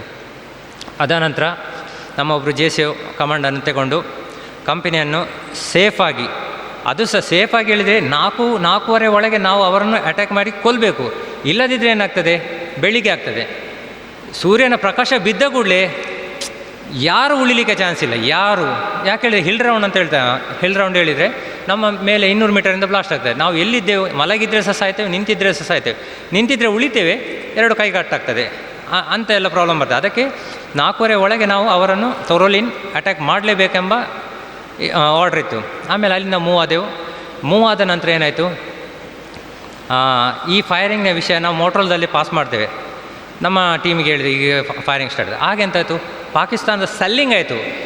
ಸೆಲ್ಲಿಂಗ್ ಆದ ಕೂಡಲೇ ಅಂತ ನಮ್ಮ ಇಂಡಿಯಾದ ಸಹ ಸೆಲ್ಲಿಂಗ್. 2 ಕಡೆಯಿಂದ ಫೈರಿಂಗ್ ಸ್ಟಾರ್ಟ್ ಆದರೆ ಒಂದು ದೇಶ ಫೈರಿಂಗನ್ನು ಬಂದ್ ಮಾಡ್ತದೆ. ಯಾಕೆ ಹೇಳಿದರೆ ಅದು ಸೆಲ್ ಯೂಸ್ ಆಗೋದಿಲ್ಲ. ನಾವು ಹೇಳಿದರೆ ಒಂದು ಸೆಲ್ ಬಂದ ಕೂಡಲೇ ನಾವು ಎಂತ ಹೇಳ್ತೇವೆ, ಎಲ್ಲಿಯಾದರೂ ಅಡಗಿಕೊಳ್ತೇವೆ. ಅದರಿಂದ ನಾವು ಉಳಿತೇವೆ ಅಂತ ನಮಗೆ ಗೊತ್ತು. ಆ ಎದುರಿನವರಿಗೆ ಸಹ ಗೊತ್ತಾಗುತ್ತೆ, ನಮ್ಮೀಗ ಸೆಲ್ಲಿಂಗ್ ಆಗ್ತಾ ಉಂಟು, ಅವರೀಗ ಅಡಗಿ ಬಂಕರಲ್ಲಿ ಕುತ್ಕೊಂಡಾಯಿತು, ಇನ್ನು ಅವರನ್ನು ಏನು ಮಾಡಲಿಕ್ಕೆ ಆಗೋದಿಲ್ಲ ಅಂತ. ಹಾಗೆ ಇಂಡಿಯಾದ ಫೈರಿಂಗ್ ಆಗುವಾಗ ಅಲ್ಲಿ ಸ್ಟಾಪ್ ಆಗಿದೆ. Fire and move. ನಾವು ಮೂವ್ ಆಗುವಾಗ ಸೆಲ್ ಬೀಳ್ತದೆ. ಸೆಲ್ ಬೀಳುವಾಗ ನಾವು ಮಲಗಿರ್ತೇವೆ, ಅಲ್ಲಿ ಒಂದು ಹೊಂಡ ಆಗ್ತದೆ. ಆ ಹೊಂಡದಲ್ಲಿ ಹೋಗಿ ನಾವು ಕೂತ್ಕೊಳ್ಬೇಕು. ಅದಕ್ಕೆ ಸೆಕೆಂಡ್ ಉಂಟು, 11 ಸೆಕೆಂಡ್, 10 ಸೆಕೆಂಡ್, ಇಷ್ಟು ಸೆಕೆಂಡ್ ಅಂತ. ಅದರಲ್ಲಿ ನಾವು ಹೋಗಿ ಕೂತ್ಕೊಳ್ಬೇಕು. ಹಾಗೆ ಹೋಗ್ತಾ ಅಲ್ಲಿ ನಾವು ಎದುರು ತಲುಪಿದೆವು. ಒಂದು 100 ಮೀಟರ್ ಗ್ಯಾಪ್ ಆಗುವಾಗ ನಮ್ಮೊಬ್ಬರು JCO ಇದ್ದರು, ಜೂನಿಯರ್ ಕಮಾಂಡಿಂಗ್ ಆಫೀಸರ್ ಅಂತ. ಅವರು ಸ್ವಲ್ಪ ಪ್ರಾಯ ಆಗಿತ್ತು. ಅಲ್ಲಿ ಹಿಮ ಹೇಳಿದರೆ ಕಲ್ಲಾಗಿತ್ತು, ಅದರ ಮೇಲೆ ನಮಗೆ ಚಳಿ ಸಹ ಆಗ್ತಿತ್ತು, ಕಂಟ್ರೋಲ್ ಆಗ್ತಿತ್ತು, ಶ್ವಾಸ ತೆಗಲಿಕ್ಕೆ ಆಗ್ತಿಲ್ಲ.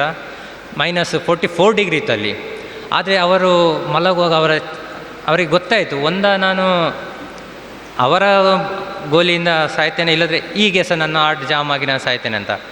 ಆಗ ಏನು ಮಾಡಿದ್ರು ಹೇಳಿದರೆ, ಅವರು ಗನ್ ಇಟ್ಕೊಂಡು ಫೈರ್ ಮಾಡ್ತಾ ಸೀದಾ ಮುನ್ನುಗ್ಗಿ ಬಂಕರ್ನಿಂದ ಒಂದು 70 ಮೀಟರ್ ಆಗುವಾಗ ಅವರಿಗೆ ಫೈರ್ ಆಯಿತು. ಅವರು ಅಲ್ಲಿ ಶಹೀದಾದರು. ಆನಂತರ 3 ಪೋಸ್ಟಲ್ಲಿ 3 ಕಂಡು ಹೇಳ್ತೇವಲ್ಲ, ಅದರಲ್ಲಿ ಅವರು ಇದ್ದದ್ದು 3 ಜನ, ಆದರೆ ಪ್ರತಿಯೊಂದು ಪೋಸ್ಟಲ್ಲಿ ಅವರು ಫೈರ್ ಮಾಡ್ತಾಯಿದ್ರು ನಮ್ಮ ಮೇಲೆ. ಆಗ ನಮ್ಮ ಮೈನಲ್ಲಿ ಯಂತ್ರ ಬಂತು, ಅಲ್ಲಿ ಕಡಿಮೆ ಹೇಳಿದ್ರೆ ಒಂದು 20-30 ಜನ ಇದ್ದಾರೆ. RT ಸೆಲ್ಲಿಂಗ್ ಮಾಡಿಸ್ತಾ ಇದ್ದೇವೆ ನಾವು. ಆದರೆ ಸಹ ನಮಗೆ ಅದು ಡೌಟ್ ಬಂತು, ಇದರಲ್ಲಿ ಇಷ್ಟು ಜನ ಇರ್ಬೋದು ಅಂತ. ಆದರೆ ಎಂತ ಮಾಡಿದರೆ, ಇದರಲ್ಲಿ ನೋಡಿ ಸೇನಾ ಮೆಡಲ್ ವಿನ್ನರ್ ನನ್ನ ಹೆಸರಿನವನೇ ಕುಮಾರ್ ಪ್ರವೀಣ್ ಸಿಂಗ್. ಇವರೇನು ಮಾಡಿದರು, ಬೆಳಿಗ್ಗೆ ಆಗ್ತಾ ಬಂತು. ಬೆಳಿಗ್ಗೆ ಆದರೆ ನಾವು ಸಾಯೋದು ಗ್ಯಾರಂಟಿ, 100% ನಮ್ಮನ್ನು ಅವ್ರು ಕೊಲ್ತಾರೆ ಅಂತ. ಅದಕ್ಕೆ ಏನು ಮಾಡಿದ್ದು ಹೇಳಿದರೆ, ಏನೇ ಆಗಲಿ ನಾನು ಮೂವ್ ಆಗ್ತೇನೆ ಅಂತ. ಮೂವ್ ಆಗಿ ಏನು ಮಾಡಿದ್ರು ಹೇಳಿದರೆ, ಸೀದಾ ಅವರ ಪೋಸ್ಟಿನ ಒಳಗೆ ಅಟ್ಯಾಕ್ ಮಾಡಿದ್ರು. ಫೈರ್ ಮಾಡ್ತಾ ಒಳಗೆ ಹೋದರು. ಆದರೆ ಏನಾಯ್ತು ಹೇಳಿದರೆ, ಆತಂಕವಾದಿ ಪ್ಲಸ್ ಇವರು ಫೇಸ್ ಟು ಫೇಸ್ ಆದರು. ಆದರೆ ಏನಾಯಿತು, 18 ಬುಲೆಟ್ ಫೈರ್ ಮಾಡಿದ್ದಾನೆ ಇವರ ಮೇಲೆ. ಆದರೆ ಹೇಳಿದರೆ ಇವರ ಹೊಟ್ಟೆ ಒಂದೇ ಜಾಗಕ್ಕೆ ಫೈರ್ ಆದದ್ದು, ಅದರಿಂದ ಏನಾಗಿಲ್ಲ ಅವರಿಗೆ ಆ ಸಮಯದಲ್ಲಿ. ಆದರೆ ಇವರೇನು ಮಾಡಿದರೆ, ಅವನನ್ನು ಫೈರ್ ಮಾಡಿ ಕೊಂದು ಅವನ ತಲೆಯನ್ನು ಕಡಿದ್ರು.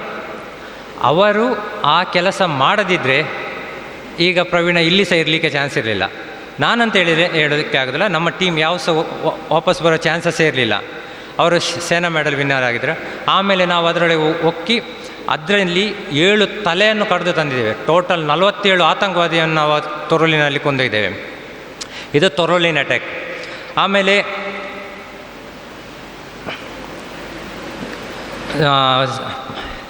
108 ರೆಜಿಮೆಂಟ್ ಒಟ್ಟಿಗೆ ನಾವು ಮಸ್ಕೋವಲ್ಲಿ ಅಟ್ಯಾಕಲ್ಲಿ ಸಹ ನಾವು ಹೋಗಿದ್ದೆ. ಆಮೇಲೆ ಕೆಲವೆಲ್ಲ ಸಂಗತಿ ಹೇಳ್ತೇನೆ. ನಮಗೆ ಅಲ್ಲಿ ಫೋನ್ ಮಾಡಿ ಹೇಳಲಿಕ್ಕೆ ಏನು ಸಹ ಇರಲಿಲ್ಲ. ನಾನು ಇಲ್ಲಿದ್ದೇನೆ ಅಲ್ಲಿದ್ದೇನೆ ಅಂತ ಹೇಳಲಿಕ್ಕೆ ಮೋಟ್ರಲ್ಲಿ ಇತ್ತು, ಆದರೆ ನಮಗೆ ಯೂಸ್ ಮಾಡಲಿಕ್ಕೆ ಇರಲಿಲ್ಲ.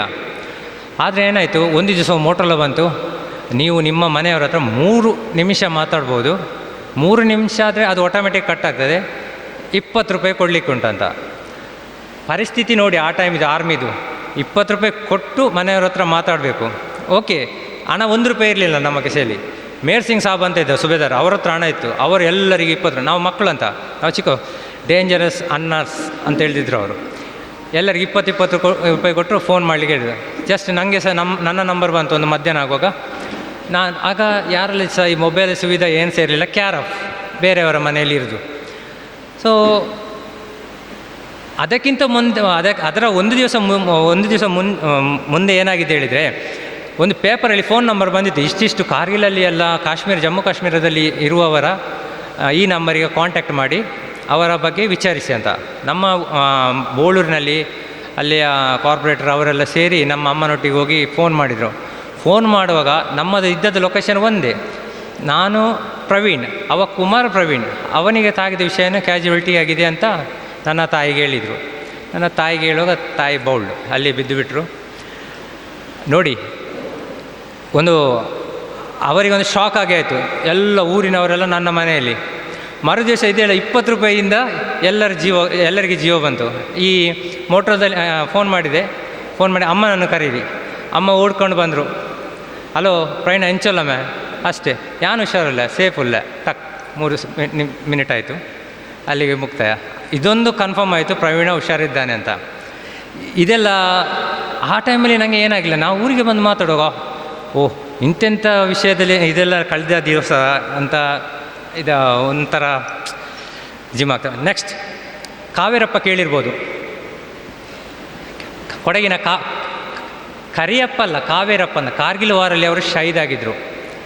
ಇವರು, ನಾನು, ದಶರಥ್ ಲಾಲ್ ಮತ್ತೊಂದು ಟೀಮು ಸ್ವೀಪ್ ಆ್ಯಂಡ್ ಸರ್ಚ್ ರೆಕ್ಕಿ ಮಾಡಲಿಕ್ಕೆ ನಾವು ಹೋಗಿದ್ದೆವು ಮಸ್ಕವಲಿ ಅಂತ ಏರಿಯಾದಲ್ಲಿ. ಈ ಮಸ್ಕವಲಿ ಏರಿಯಾದಲ್ಲಿ ಹೋಗುವಾಗ ಈ ಚಿಕ್ಕ ಜೊಂಗ ಅಂತ ಗಾಡಿ ಉಂಟು, ಅದನ್ನು ಇಟ್ಕೊಂಡು ಹೋದದ್ದು. ಅಲ್ಲಿ ಹೋಗುವಾಗ ಏನಾಯ್ತು ಹೇಳಿದರೆ, ಆರ್ಟಿದು ಸೆಲ್ಲಿಂಗ್ 5.5 ಗನ್ ಅಂತ ಉಂಟು, ಅದರಿಂದ ಫೈರಿಂಗ್ ಆಯಿತು. ಫೈರಿಂಗ್ ಆದಾಗ ಏನಾಯಿತು, ನಮಗೆಲ್ಲ ಗೊತ್ತುಂಟು, ನಮಗೆ ಫಸ್ಟೇ ಬ್ರೀಫಿಂಗ್ ಮಾಡಿರ್ತದೆ, ದೊಡ್ಡ ದೊಡ್ಡ ಕಲ್ಲಿನ ನಡುವಿನಲ್ಲಿ ಹೋಗಿ ಕೂತ್ಕೊಳ್ಬೇಕಂತ.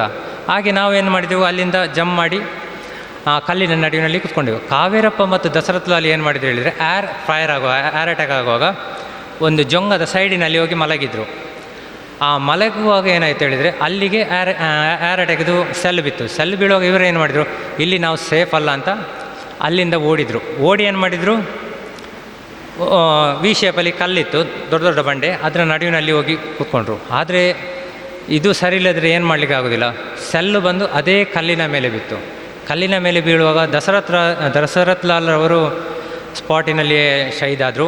ಆದರೆ ಕಾವೇರಪ್ಪನವರಿಗೆ ಜೀವ ಇದ್ದರು. ಅವರ ಇಲ್ಲಿಂದ ಒಂದು ಸ್ಪ್ಲೆಂಡರ್ ಪಾಸ್ ಆಗಿತ್ತು, ಒಂದು ಕುತ್ತಿಗೆಗೆ ತಾಗಿತ್ತು. ಆಗ ನಮಗೆ ಅಂತ ಹೇಳಿದರು, ಇವರನ್ನು AMC ಟೀಮ್ ಕೆಳಗೆ ಕೊಂಡೋಗ್ಬೇಕಂತ. ಓಕೆ, ಆದರೆ ನಾವೇನು ಮಾಡಿದೆವು, ನಮ್ಮ ಹತ್ರ ಫಸ್ಟ್ ಟ್ರೀಟ್ ಹೆಲ್ಮೆಟ್ ಒಳಗೆ ಇಡ್ತೇವೆ ನಾವು, ಬ್ಯಾಂಡೇಜ್ ಎಲ್ಲ, ಅದನ್ನೆಲ್ಲ ತೆಗೆದು ಕಟ್ಟಿ, ಅಂಡರ್ ಬನಿಯನನ್ನು ತೆಗೆದು ಅದರಲ್ಲಿ ಕಟ್ಟಿ, ಆದರೆ ಸಹ ರಕ್ತ ನಿಲ್ಲಿಲ್ಲ. ಆದರೆ ಅವರನ್ನು ನಾವು ಎತ್ತಿಕೊಂಡು 4.5 ಗಂಟೆ ನಾವು ಎತ್ತಿಕೊಂಡು ಹೋಗಿದ್ದೇವೆ. ಆಗ ನೀವು ಅನಿಸ್ಬೋದು, 4.5 ಗಂಟೆ ಕಡಿಮೆ 7-8 ಕಿಲೋಮೀಟ್ರ್ ಹೋಗಿ ಬರೋದು, ಅಷ್ಟೇನಿಲ್ಲ, 1.5 ಕಿಲೋಮೀಟ್ರ್ ಮಾತ್ರ ಓದೋದು. ಯಾಕೆ ಹೇಳಿದರೆ ಫೈರಿಂಗ್ ಆಗ್ತಾ ಉಂಟು, ನಮಗೆ ಏನು ಮಾಡಲಿಕ್ಕೆ ಸಹ ಆಗ್ತಿರಲಿಲ್ಲ. ಆದರೆ 4.5 ಗಂಟೆ ನಂತರ ಅವರನ್ನು ನಾವು AMC ಟೀಮ್ಗೆ ನಾವು ಹ್ಯಾಂಡ್ ಓವರ್ ಮಾಡಿದೆವು. ಆದರೆ ಅವರೊಂದು 5-5.25 ಗಂಟೆ ತನಕ ಜೀವಂತವಾಗಿದ್ದರು ಮತ್ತು ಅವರು ಶಹೀದಾದರು. ಮತ್ತು ನಾವು ಕಾರ್ಗಿಲ್ನಲ್ಲಿ ಈಗ ನೀವು ಅನ್ನದ ಬೆಲೆ ನಾನೀಗ ನನಗೆ ಆಗಿರೋ ಎಕ್ಸ್ಪೀರಿಯನ್ಸ್ ನಿಮಗೆ ಹೇಳ್ತಿದ್ದೇನೆ. ಅನ್ನಕ್ಕೆ 100% ಬೆಲೆ ಕೊಡಬೇಕು. ಇದರ ಅನುಭವ ನನಗೆ ಅಲ್ಲಿ ಆಗಿದೆ. ಯಾಕೆ ಹೇಳಿದರೆ, ನಮ್ಮ ಕಾರ್ಗಿಲ್ ವಾರ್ ಎಲ್ಲ ಮುಗಿದ ನಂತರ 20 ಆಗಸ್ಟಿಗೆ ನಮಗೆ ಯೂನಿಟಿಗೆ ಬರಲಿಕ್ಕೆ ಅಂತ ಆರ್ಡರ್ ಸಿಕ್ಕಿದ್ದು. ಓಕೆ ಅಂತ ಆಗಿತ್ತು. ನಾನು ಕ್ವಿಕ್ ರಿಯಾಕ್ಷನ್ ಪಾರ್ಟಿಯಲ್ಲಿ ನಾನು ಡ್ಯೂಟಿ ಮಾಡ್ತಿದ್ದೆ. ನಾವು ಹಿಂದೆಯಿಂದ ಇನ್ನೂ 2 ಗಾಡಿ ಬರಲಿಕ್ಕಿತ್ತು, ಅದನ್ನು ನಾವು ವಾಪಸ್ ಅದರೊಟ್ಟಿಗೆ ಬರಲಿಕ್ಕೆ ಅಂತ ನಮಗೆ ಆರ್ಡರ್ ಆಗಿತ್ತು. ಆದರೆ ಏನಾಯಿತು, ರೋಡ್ ಸ್ಲೈಡಿಂಗ್ ಎಲ್ಲ ಆಗಿದ್ದರಿಂದ ಅದು 2 ಗಾಡಿ ಬರಲಿಕ್ಕೆ ಆಗಿಲ್ಲ. ಅದು ಬರುವಾಗ ರಾತ್ರಿ ಆಯಿತು. ರಾತ್ರಿ ಆಗುವಾಗ ನಮ್ಮ ರ್ಯಾಷನ್ದು ಗಾಡಿಯೆಲ್ಲ ಹೋಗಿತ್ತು. ರ್ಯಾಷನ್ ಇಲ್ಲ, ಊಟ ಇಲ್ಲ, ಏನಿಲ್ಲ. ಆದರೆ ಎಂತ ಮಾಡಿದ್ರು, ನಮ್ಮೊಬ್ಬರು ನಾಯಕ್ ಸುಬೇದಾರ್ ರಾಜನ್ ಅಂತ ಇದ್ದಾರೆ, ಸರ್ವೇರ್ ಅವರು ಹೇಳಿದರು, ಊಟ ಬೇಕಾ, ಊಟ ನಾನು ತೆಗೆದುಕೊಡ್ತೇನೆ, ಆದರೆ ಹೇಗಾದರೂ ಮಾಡಿ ನೀವು ನನ್ನೊಟ್ಟಿಗೆ ಬರಬೇಕಂತ. ಓಕೆ ಅಂತ ಹೋದೆವು. ಹೋಗುವಾಗ ಎಂತಾಯಿತು, ನಾವು ಕುಕ್ ಹೌಸ್ ಆಗ್ತೇವಲ್ಲ, ಅಲ್ಲಿ ಊಟಕ್ಕೆ ಅಂತ ಕುಕ್ ಹೌಸ್ ಆಗ್ತೇವೆ. ಆ ಕುಕ್ ಹೌಸಿನ ಹತ್ರ ಹೋದೆವು. ಹೋಗುವಾಗ ಅಲ್ಲಿ ನಾವೆಂತ, ಆರ್ಮಿಯಲ್ಲಿ ಬಾರ್ಡ್ರ್ ಏರಿಯಾದಲ್ಲಿ ಹಾಳಾದ ಊಟ, ರೊಟ್ಟಿ ಚಪಾತಿ ಎಲ್ಲ ಬಿಸಾಡಲಿಕ್ಕಿಲ್ಲ. ಬಿಸಾಡಿದರೆ ಏನಾಗ್ತದೆ, ರಣದ್ದು ಕಾಗೆ ಅದೆಲ್ಲ ಬರ್ತದೆ. ಅದು ಬಂದು ಅದನ್ನು ತಿನ್ನಲಿಕ್ಕೆ ಶುರು ಮಾಡಿದರೆ, ತುಂಬ ಅಕ್ಕಿಗಳು ತಿರುಗಾಡಲಿಕ್ಕೆ ಶುರು ಮಾಡಿದರೆ ಅಲ್ಲಿ ಅವರಿಗೆ ಗೊತ್ತಾಗ್ತದೆ, ಯಾರು ಪಾಕಿಸ್ತಾನ ಅಲ್ಲ ಯಾವುದೇ ದೇಶದವ್ರಿಗೆ ಗೊತ್ತಾಗ್ತದೆ, ಇಲ್ಲಿ ಆರ್ಮಿಯ ಆ್ಯಕ್ಟಿವಿಟಿ ಉಂಟು ಅಂತ. ಆಗ ಅಲ್ಲಿ ಫೈರಿಂಗ್ ಆಗ್ತದೆ. ಅದಕ್ಕೆ ನಾವೇನು ಮಾಡೋದು ಆರ್ಮಿಯಲ್ಲಿ, ಒಂದು ಹೊಂಡ ತೆಗೆದು ಅದರೊಳಗೆ ರೊಟ್ಟಿ ಅನ್ನ ಎಲ್ಲ ಬಿಸಾಡ್ತೇವೆ. ಅದು ಬಿಸಾಡಿ ಅದು ಫುಲ್ ಆದಮೇಲೆ ಬಿಸಾಡಿದ್ದೇವೆ, ಒಂದು ಸಲ ಬಿಸಾಡಿದ ನಂತರ ಅದರ ಮೇಲೆ ಮಣ್ಣು ಹಾಕ್ತೇವೆ, ಎಲ್ಲ ಏನಾದರೂ ಹಾಕ್ತೇವೆ, ಇನ್ನೊಮ್ಮೆ ಬಿಸಾಡಿದ ಮೇಲೆ ಇನ್ನೂ ಮಣ್ಣು ಹಾಕ್ತೇವೆ ಹಾಗೆ. ಆದರೆ ಆ ದಿವಸ ಎಂತ ಮಾಡಿದೆ ನಾವು, ಅಲ್ಲಿಗೆ ಹೋದೆವು, ಅದನ್ನೇ ಡಿಗ್ ಮಾಡಿದೆವು. ಅನ್ನ ತಿನ್ನಲಿಕ್ಕೆ ಆಗೋದಿಲ್ಲ, ಹಿಮದ ಚಳಿ ಇದ್ದ ಕಾರಣ ಅದು ಹಾಳಾಗಿರಲಿಲ್ಲ. ರೊಟ್ಟಿ ಎಷ್ಟೆಷ್ಟು ಬಂಡಲ್ ಇತ್ತು ಅದರಲ್ಲಿ, ಒಂದೊಂದು ಸಲ ಬಿಸಾಡಿದ್ದು ಅದನ್ನೆಲ್ಲ ಎಕ್ಕಿ ತಂದೆವು. ತಂದು ನಮ್ಮ ನಮ್ಮ ಏರಿಯಾದಲ್ಲಿ ಬಂದೆವು. ಅಲ್ಲಿ ಸ್ಟವ್ ಹೊತ್ತಿಸ್ಲಿಕ್ಕಿಲ್ಲ, ಆ ಬತ್ತಿಯ ಸ್ಟವ್ ಉಂಟು, ಅದನ್ನು ನಾವು ಹೊತ್ತಿಸ್ತಿದ್ದೇವೆ ಬತ್ತಿಯಲ್ಲಿ. ಅದನ್ನು ಹೊತ್ತಿಸಿ ಆ ರೊಟ್ಟಿಯನ್ನು ಬಿಸಿ ಮಾಡಿ, ಆ ರೊಟ್ಟಿಯನ್ನು ಬಿಸಿ ಮಾಡಿ ಏನಾದರೂ ಇದು ಪದಾರ್ಥ ಬೇಕಲ್ಲ, ಅದಿಲ್ಲ. ಆದರೆ ಇಂಡಿಯನ್ ಆರ್ಮಿಯವರ ಯಾವಾಗ ಸಹ ಕಿಟ್ಟಲ್ಲಿ ಬ್ಯಾಗಲ್ಲಿ ಮೆಣಸಿನ ಹುಡಿ, ಉಪ್ಪು ಮತ್ತು ಇದು ಈರುಳ್ಳಿ ಇಂಥದ್ದೆಲ್ಲ ವಸ್ತು 100% ಇರ್ತದೆ. ಯಾಕೆಂದರೆ ನಮಗೆ ಗೊತ್ತುಂಟು ಹೊರಗೆ ಹೋದರೆ ಏನು ಸಹ ಸಿಗೋದಿಲ್ಲ, ಇದನ್ನೇ ಮಿಕ್ಸ್ ಮಾಡಿ ಏನಾದರೂ ತಿನ್ಬೋದಂತ. ನೀವೆಲ್ಲ ಮ್ಯಾಗಿಯನ್ನು ಬೇಯಿಸಿ ತಿಂತೀವಿ. ಆ ಟೈಮ್ ನಾನು 2007 RRಲ್ಲಿದ್ದೆ. ಅಲ್ಲಿ ಆಪ್ರೇಷನ್ 72 ಗಂಟೆ ಆಪ್ರೇಷನ್. ಮ್ಯಾಗಿ ಅರಿಯೋದು, ಪೌಡರ್ ಇಲ್ಲಿ, ಮ್ಯಾಗಿ ಇಲ್ಲಿ, ಒಮ್ಮೆಲೆ ಆಗಿದ್ದು, ಒಳ್ಳೆ ಟೇಸ್ಟ್ ಬರ್ತದೆ. ಹಾಗೆಲ್ಲ ಜೀವನ ಮಾಡಿದ್ದೇವೆ. ಇದನ್ನು ಯಾಕೆ ಹೇಳಿದ್ರೆ, ನೀವು 100% ಈ ಸ್ಕೂಲಿನ ಪ್ರತಿಯೊಂದು ಸ್ಟೂಡೆಂಟ್ ಆರ್ಮಿಗೆ ಸೇರಲಿಕ್ಕೆ 100% ಟ್ರೈ ಮಾಡಬೇಕು. ಯಾಕೆ ಹೇಳಿದರೆ, ನೀವು ಎಣಿಸ್ಬೋದು, ಈಗ ಒಂದು ಸೋಲ್ಜರ್ ಮೂರು ಪೀಳಿಗೆಯನ್ನು ಸಾಕ್ತಾನೆ. ಒಂದು ಅವನ ಹೆಂಡತಿ, ಒಂದು ಅವನ ಮಕ್ಕಳು, ಅದೆರಡನೇ ಪೀಳಿಗೆ ಬಂತು. ಫಸ್ಟ್ ತಂದೆ ತಾಯಿ, ಈ 3 ಇವರನ್ನು ಉಂಟಲ್ಲ ಪೀಳಿಗೆಯನ್ನು ಆರಾಮದಾಗಿ ಸಾಕ್ಬೋದು. ಎಲ್ಲ ರ್ಯಾಷನ್ ಆಗಲಿ, ಮೆಡಿಕಲ್ ಫೆಸಿಲಿಟಿ ಆಗಲಿ, ಸ್ಯಾಲ್ರಿ ಆಗಲಿ, ಪೆನ್ಷನ್ ಆಗಲಿ, ಯಾವುದರಲ್ಲಿ ಸಹ ಆಗ್ತದೆ. ಅದಕ್ಕೆ ನಾನು ಹೇಳೋದು 100% ಸೇರಲಿಕ್ಕೆ ಟ್ರೈ ಮಾಡಿ. ಆಮೇಲೆ ಆ ರೊಟ್ಟಿಗೆ ಮೆಣಸಿನ ಹುಡಿ, ಉಪ್ಪು ಹಾಕಿ ಅದನ್ನು ತಿಂದೆವು. ಆ ರಾತ್ರಿ ಕಳೆದೆವು. ಮರುದಿವಸ ನಾವು ಅಲ್ಲಿಂದ ಮೂವ್ ಆಗಿ ಕೆಳಗೆ ಬರುವಾಗ ಸಿವಿಲಿಯನ್ಸ್ ಅಮರನಾಥ ದೇವಸ್ಥಾನಕ್ಕೆಲ್ಲ ಬಂದಿದ್ದರು. ಅವರೆಲ್ಲ ಪ್ಯಾಕೆಟ್ ಚಾಕ್ಲೇಟ್ ಅದು ಇದೆಲ್ಲ ತಂದು ಕೊಟ್ಟರು. ಆಮೇಲೆ ಆ ಸಮಯದಲ್ಲಿ ನಿಮಗೊಂದು ಟೈಗರ್ ಹಿಲ್ ಅಂತ ಕೇಳಿರ್ಬೋದು. ಟೈಗರ್ ಹಿಲ್ ಅಲ್ಲಿ ಅವರು ಫಸ್ಟಿಗೆ ಅಟ್ಯಾಕ್ ಮಾಡಿದ್ದು ಯಾಕೆ ಹೇಳಿದರೆ, ಟೈಗರ್ ಹಿಲ್ಲಿಂದ ನಾವು ಹೋಗುವ ರೋಡ್ ಉಂಟಲ್ಲ, ಅದನ್ನು ಆರಾಮದಾಗಿ ಅವರಿಗೆ ನಿಲ್ಲಿಸ್ಬೋದಂತ. ಯಾಕಂದರೆ ಅಲ್ಲಿಂದ ಫೈರ್ ಮಾಡಿದರೆ ಈ ರೋಡಲ್ಲಿ ಹೋಗೋ ವೆಹಿಕಲ್ಗೆ ಬೀಳ್ತಿತ್ತು. ಆದರೆ ನಾವು ಅಲ್ಲಿಯ ಗಾಡಿಯಲ್ಲಿ ಹೋಗುವಾಗ ಗಾಡಿಯ ಸೈಡಿನ ಇದುಂಟಲ್ಲ, ಅದರಲ್ಲಿ ಮಲಗಿಕೊಂಡು ಹೋಗ್ತಿದ್ದದು. ಲಾಸ್ಟ್ ಅಟ್ಯಾಕ್ ಸ್ಯಾಂಡೋನಾಳ ಅಂತ. ಸ್ಯಾಂಡೋನಾಳದಲ್ಲಿ ನಮ್ಮ ಗನ್ನಲ್ಲಿ ಫೈರ್ ಆಗುವಾಗ ಪಾಕಿಯರು 45 ಜನ ನಮ್ಮ ಮೇಲೆ ಅಟ್ಯಾಕ್ ಮಾಡಲಿಕ್ಕೆ ಹೆಲಿಕಾಪ್ಟ್ರಲ್ಲಿ ಡೌನ್ ಆಗ್ತಿದ್ರು. ನಮ್ಮ ಸೆಲ್ ಮತ್ತು ಬಫೋರ್ಸಿನ ಸೆಲ್ ಹೋಗಿ ಅದರ ಮೇಲೆ ಬಿದ್ದರಿಂದ ಸ್ಪಾಟಲ್ಲಿ 45 ಜನ ಅವರನ್ನು ನಾವು ಕೊಂದಿದ್ದೇವೆ. ಆಮೇಲೆ ಅಲ್ಲಿ ಊಟ ತಿನಸು ಈಗಲೇ ನೀವು ಕಲೀರಿ. ಒಂದು ದಿವಸ ಏನು ತಿನ್ನದಿರುವುದು ಕಲೀರಿ ಬೆಸ್ಟ್. ಯಾಕೇಳಿದರೆ ಅಲ್ಲಿ ನಮಗೆ ಅನುಭವ ಉಂಟು. 16 ದಿವಸ ನಮಗೆ ರ್ಯಾಷನ್ ಇರಲಿಲ್ಲ, 16 ದಿವಸ. ಆದರೆ ಅನ್ನ ಸಿಗುವ ಸಮಯದಲ್ಲಿ ಅನ್ನವನ್ನು ನಾವು ಪ್ಲೇಟಲ್ಲಿ ಹಾಕಿ ತಿನ್ನುವಾಗ ಒಂದು ಫೈರ್ ಆಗಿ ಬ್ಲಾಸ್ಟ್ ಆಗ್ತದಲ್ಲ, ಬ್ಲಾಸ್ಟ್ ಆಗುವಾಗ ಮಣ್ಣೆಲ್ಲ ಅದರ ಮೇಲೆ ಬೀಳ್ತಿತ್ತು. ಹಾಗೆ ನಮಗೆ ಅಲ್ಲಿ ತಿನ್ನಲಿಕ್ಕಾಗಿಲ್ಲ. ಆಗ ನಾವು ತಿನ್ನುತ್ತಿರುವ ವಸ್ತು ಹೇಳಿದರೆ, ನೀವು ಸಜ್ಜಿಗೆ ಹೇಳ್ತೀರಲ್ಲ, ಅದನ್ನೇ ಸಜ್ಜಿಗೆಯನ್ನು ಉರಿದು ಅದಕ್ಕೆ ಬೆಲ್ಲ ಹಾಕೋದು, ಇಲ್ಲದ ಸಕ್ಕರೆ ಹಾಕೋದು. ಆಗ ಒಂದು ಗ್ರೌಟ್ ಆಗ್ತದೆ. ಗ್ರೌಟಿನಾಗ ಸಿಮೆಂಟಿನ ಕಲಸ್ತಾರಲ್ಲ, ಆಗಿರ್ತದೆ. ಅದನ್ನೊಂದು ಬಾಲ್ ಮಾಡಿ ಒಂದು ಪ್ಲೇಟಲ್ಲಿ ತರ್ತಾರೆ, ಅದನ್ನು ಮುಚ್ಚಿ ತರೋದು, ಕೈಗೆ ಹಾಕ್ತಿದ್ರು. ನಾವು ಅದನ್ನು ಕೈಯಲ್ಲಿ ಇಟ್ಕೊಂಡು ನಮ್ಮ ಇದು ಇರ್ತದೆ ಜಾಕೆಟಿನ ಕವರ್, ಅದನ್ನು ಹೀಗೆ ಮಾಡಿ ಅದನ್ನು ತಿಂತಿದ್ದೆವು. ಅದರಿಂದ ಅದೊಂದು ಕಾಂಕ್ರೀಟ್ ಬಿದ್ದಾಗೆ ಆಗ್ತಿದ್ದು. ಅದರಿಂದ ನಮಗೆ ಏನು, ಮತ್ತು ಆಕ್ಸಿಜನ್ ಇಲ್ಲ. C tablet useful. ನಮಗೊಂದು ಈ ಚಿಕ್ಕದೊಂದು ಟ್ಯಾಬ್ಲೆಟ್ ಕೊಡ್ತಿದ್ರು, ಅದನ್ನು ತಿಂತೆವು.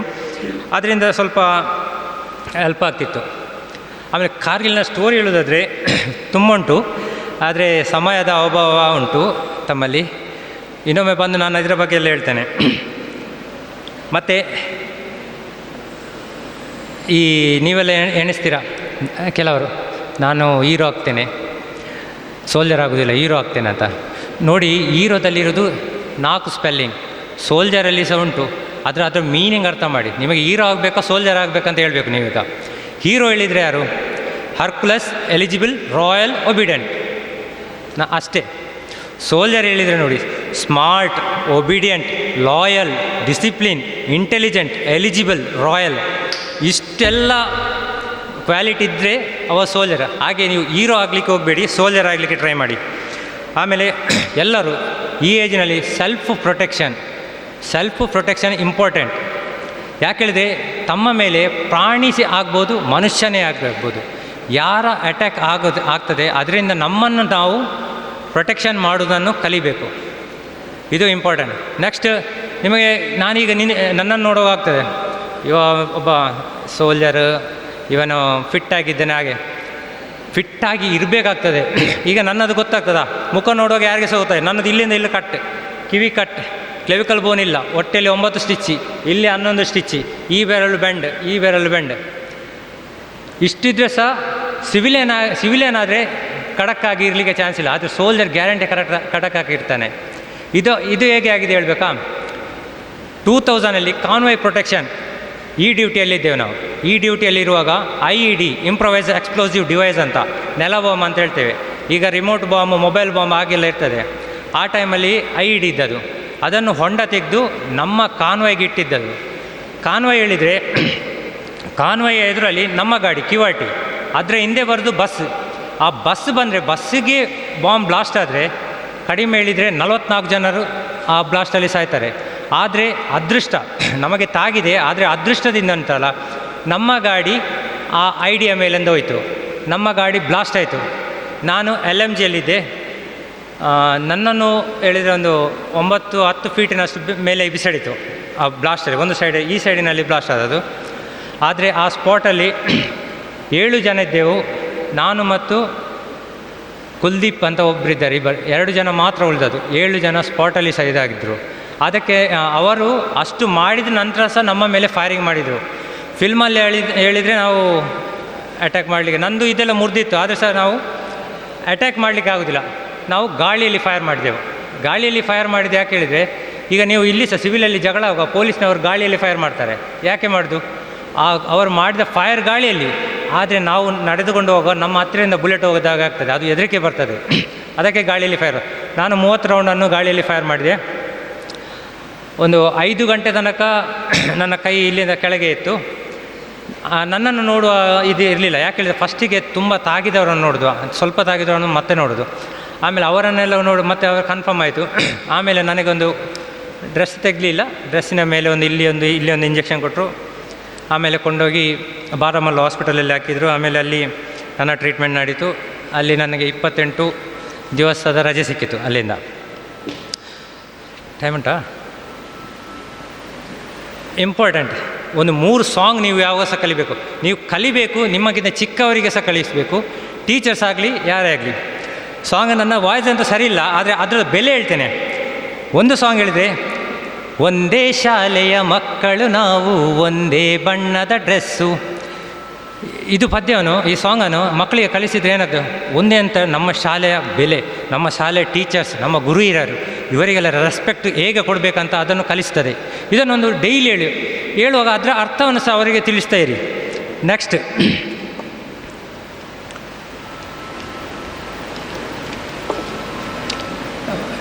ಹಿಂದೂಸ್ತಾನವು ಎಂದೂ ಮರೆಯದ ಭಾರತ ರತ್ನವೇ ನೀನಾಗು. ಭಾರತ ರತ್ನ ಹೇಳಿದ್ರೆ ಅಂತ ಅದೊಂದು ಪ್ರಶಸ್ತಿ. ಅದಕ್ಕೆ ಏನು ಮಾಡಬೇಕು, ನಾವು ಏನಾದರೂ ಸಾಧಿಸಬೇಕು ಅಲ್ವಾ? ಒಂದು ಆಟೋಟದಲ್ಲಿ ಆಗಲಿ ಯಾವುದರಲ್ಲಿ, ಸಾಧನೆಗೆ ಅಸಾಧ್ಯವಾದುದು ಯಾವುದೂ ಇಲ್ಲ, ಸಾಧನೆಗೆ ಅಸಾಧ್ಯವಾದುದು ಯಾವುದೂ ಇಲ್ಲ. ಆದರೆ ಸಾಧಿಸುವ ಛಲ ಮನುಷ್ಯನಿಗೆ ಬೇಕು. ತಾನು ಹಿಡಿದ ಕಾರ್ಯದಲ್ಲಿ ದೃಢ ನಂಬಿಕೆ, ಅಚಲವಾದ ಮನಸ್ಸೊಂದಿದ್ದರೆ ನಾನು ಏನನ್ನೂ ಬೇಕಾದರೂ ಸಾಧಿಸಬಲ್ಲೆ. ಅದಕ್ಕೆ ಸಾಧನೆ ಮುಖ್ಯ. ಸಾಧಿಸಲು ಏಜ್ ಲಿಮಿಟ್ ಇಲ್ಲ. ಲಾಸ್ಟ್ ಇದು ಹೇಳಿದರೆ ಅದು ನಮ್ಮದು. ದೇಶ ದೇಶ ದೇಶ ದೇಶ ದೇಶ ನಮ್ಮದು. ಈ ಸಾಂಗನ್ನು ಕಲಿಸಬೇಕು. ನಮ್ಮ ದೇಶದ ನಾನು ನನ್ನದು ಎಂಬುದನ್ನು ಮರೆತು ನಾವು ನಮ್ಮದು ನಮ್ಮದು, ನಮ್ಮ ದೇಶ, ನಮ್ಮ ದೇಶದ ಫ್ಲ್ಯಾಗ್, ನಮ್ಮ ದೇಶದ ಕಾನೂನು, ಇದಕ್ಕೆ ರೆಸ್ಪೆಕ್ಟ್ ಕೊಡುವುದನ್ನು ಕಲಿಸ್ತದೆ ಈ ಸಾಂಗ್. ಇದರಲ್ಲಿ ಸಿಗುವ ಮೆಡಲ್ಸ್ ಪರಮವೀರ್ ಚಕ್ರ, ವೀರ ಚಕ್ರ, ಶೌರ್ಯ ಚಕ್ರ, ಸೇನಾ ಮೆಡಲ್, ಇಲ್ಲಿ ನೋಡಿ ಅಂತೆ ಆಪರೇಷನ್ ವಿಜಯ್ ಸ್ಟಾರ್ ಮೆಡಲ್. ಇದು ಮೆಡಲ್ ನೋಡುವಾಗ ನಿಮಗೆ ಎಂತ ಆಗಬೇಕು, ಹೊಟ್ಟೆ ಹೆಚ್ಚಾಗಬೇಕು, ಹೊಟ್ಟೆ ಎಂತ ಹೇಳಿ ಹೊಟ್ಟೆ ಉರಿ. ಈ ಸರಿಗೆ ಇಷ್ಟೆಲ್ಲ ಮೆಡಲ್ ಸಿಕ್ಕಿದೆ. ನಾನು ಆರ್ಮಿಯಲ್ಲಿ ಹುಡುಗಿಯರಾಗಲಿ ಹುಡುಗರಾಗಲಿ ನಾನು ಆರ್ಮಿಗೆ ಸೇರಿ ಇವರಿಗಿಂತ ಜಾಸ್ತಿ ಮೆಡಲ್ ನಾನು ತೆಗೆಯುವಂಥ ಇದು ಎಂತ ಹೇಳ್ತಾರೆ ಚಾಲೆಂಜ್ ಬರಬೇಕು. ಆಮೇಲೆ ಎಲ್ಲರೂ ಆದಷ್ಟು ಸೇನೆಗೆ ಸೇರಲಿಕ್ಕೆ ಟ್ರೈ ಮಾಡಿ. ನನಗೆ ಇಲ್ಲಿ ಅವಕಾಶ ಕೊಟ್ಟಂಥ ತಮ್ಮೆಲ್ಲರಿಗೂ ಮೊದಲನೇದಾಗಿ ನಮ್ಮ ಲಯನ್ಸ್ ಕ್ಲಬ್ಬಿನ ಅಧ್ಯಕ್ಷರು ಮತ್ತು ಸರ್ವ ಸದಸ್ಯರು ಮತ್ತು ಲಿಯೋ ಕ್ಲಬ್ಬಿನ ಸರ್ವ ಸದಸ್ಯರು ಧನ್ಯವಾದ. ಯಾಕಂದರೆ ಈ ಪ್ರೋಗ್ರಾಮನ್ನು ಸ್ಕೂಲಲ್ಲಿ ಏರ್ಪಾಡು ಮಾಡಿದ್ದಕ್ಕೆ. ಹಾಗೆ ಈ ಸ್ಕೂಲಲ್ಲಿ ಪ್ರಿನ್ಸಿಪಾಲ್ ಅವರದ್ದು ಸಹ ರಿಲೇಷನ್ ಕಾರ್ಗಿಲ್ ವಾರಲ್ಲಿ ಇದ್ರಂತೆ. ಅದನ್ನು ಕೇಳಿ ನನಗೆ ತುಂಬ ಹೆಮ್ಮೆ ಆಯಿತು. ನಂತರ ಸೋಲ್ಜರ್ನ ಬಗ್ಗೆ ಒಂದು ವಿಷಯ ಹೇಳ್ತೇನೆ. ಭೂಮಿಯಲ್ಲಿ ಯಾರನ್ನೂ ಬೇಕಾದರೂ ಸೋಲಿಸಬಹುದು, ಭೂಮಿಯಲ್ಲಿ ಯಾರನ್ನೂ ಬೇಕಾದರೂ ಸೋಲಿಸಬಹುದು, ಭೂಮಿಯಲ್ಲಿ ಯಾರನ್ನೂ ಬೇಕಾದರೂ ನೋಯಿಸಬಹುದು. ಆದರೆ ನೋವಿನಲ್ಲಿಯೂ ಸೋಲಿನಲ್ಲಿಯೂ ನಗುವಂಥ ಸೈನಿಕನನ್ನು ಯಾರಿಂದಲೂ ಸೋಲಿಸಲು ಸಾಧ್ಯವಿಲ್ಲ.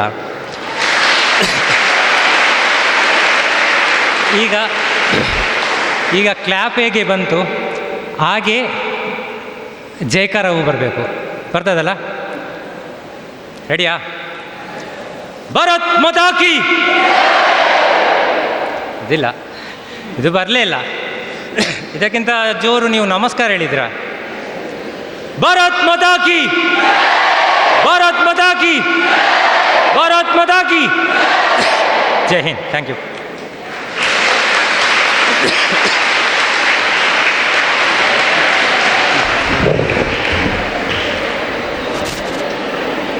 ಕಾರ್ಗಿಲ್ ಯುದ್ಧದ ಬಗ್ಗೆ ಭಾಗವಹಿಸಿ ತನ್ನ ಅದ್ಭುತ ಮಾತುಗಳ ಮೂಲಕ ಎಲ್ಲರನ್ನ ರೋಮಾಂಚನಗೊಳಿಸುವಂಥ ಒಂದು ಮಾತುಗಳ ಮೂಲಕ ಒಂದು ಅನುಭವದ ಮಾತುಗಳನ್ನು ಇಲ್ಲಿ ಪ್ರಸ್ತುತಪಡಿಸಿದಂಥ ಹಿರಿಯ ಯೋಧರು ಪ್ರವೀಣ್ ಶೆಟ್ಟಿಯವರಿಗೆ ಈ ಸಂದರ್ಭದಲ್ಲಿ ಕೃತಜ್ಞತೆಗಳನ್ನು ಮುಲ್ಕಿ ಲಯನ್ಸ್ ಕ್ಲಬ್ ವತಿಯಿಂದ, ಲಿಯೋ ಕ್ಲಬ್ ವತಿಯಿಂದ ಸಲ್ಲಿಸ್ತಿದ್ದೇವೆ.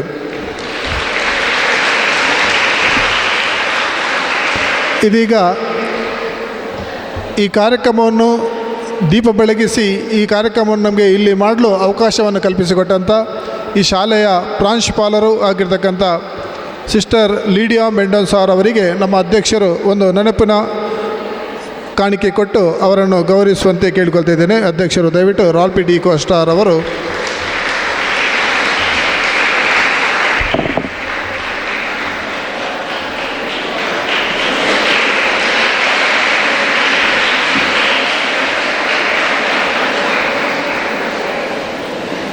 ಈಗ ಕಾರ್ಯಕ್ರಮದ ಕೊನೆಯದಾಗಿ ಧನ್ಯವಾದ ಸಮರ್ಪಣೆ. ಈ ಶಾಲೆಯ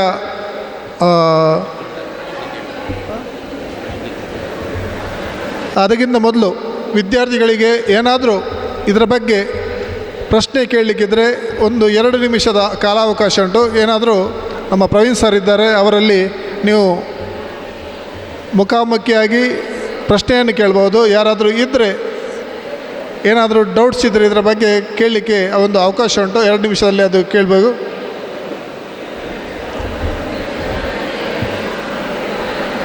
ಇದೆಯಾ? ಏನು ಪ್ರಶ್ನೆ ಇಲ್ಲ ಅಂತೇಳಿ ನಾವು ಬಯಸ್ಕೊಳ್ತಾ ಇದ್ದೇವೆ. ಇವಾಗ ಕೊನೆಯದಾಗಿ ಧನ್ಯವಾದ ಸಮರ್ಪಣೆ ಈ ಶಾಲೆಯ ಅಧ್ಯಾಪಕರಾದಂಥ ವಿಶಾಂತ್ ಶೆಟ್ಟಿ ಇವರಿಂದ.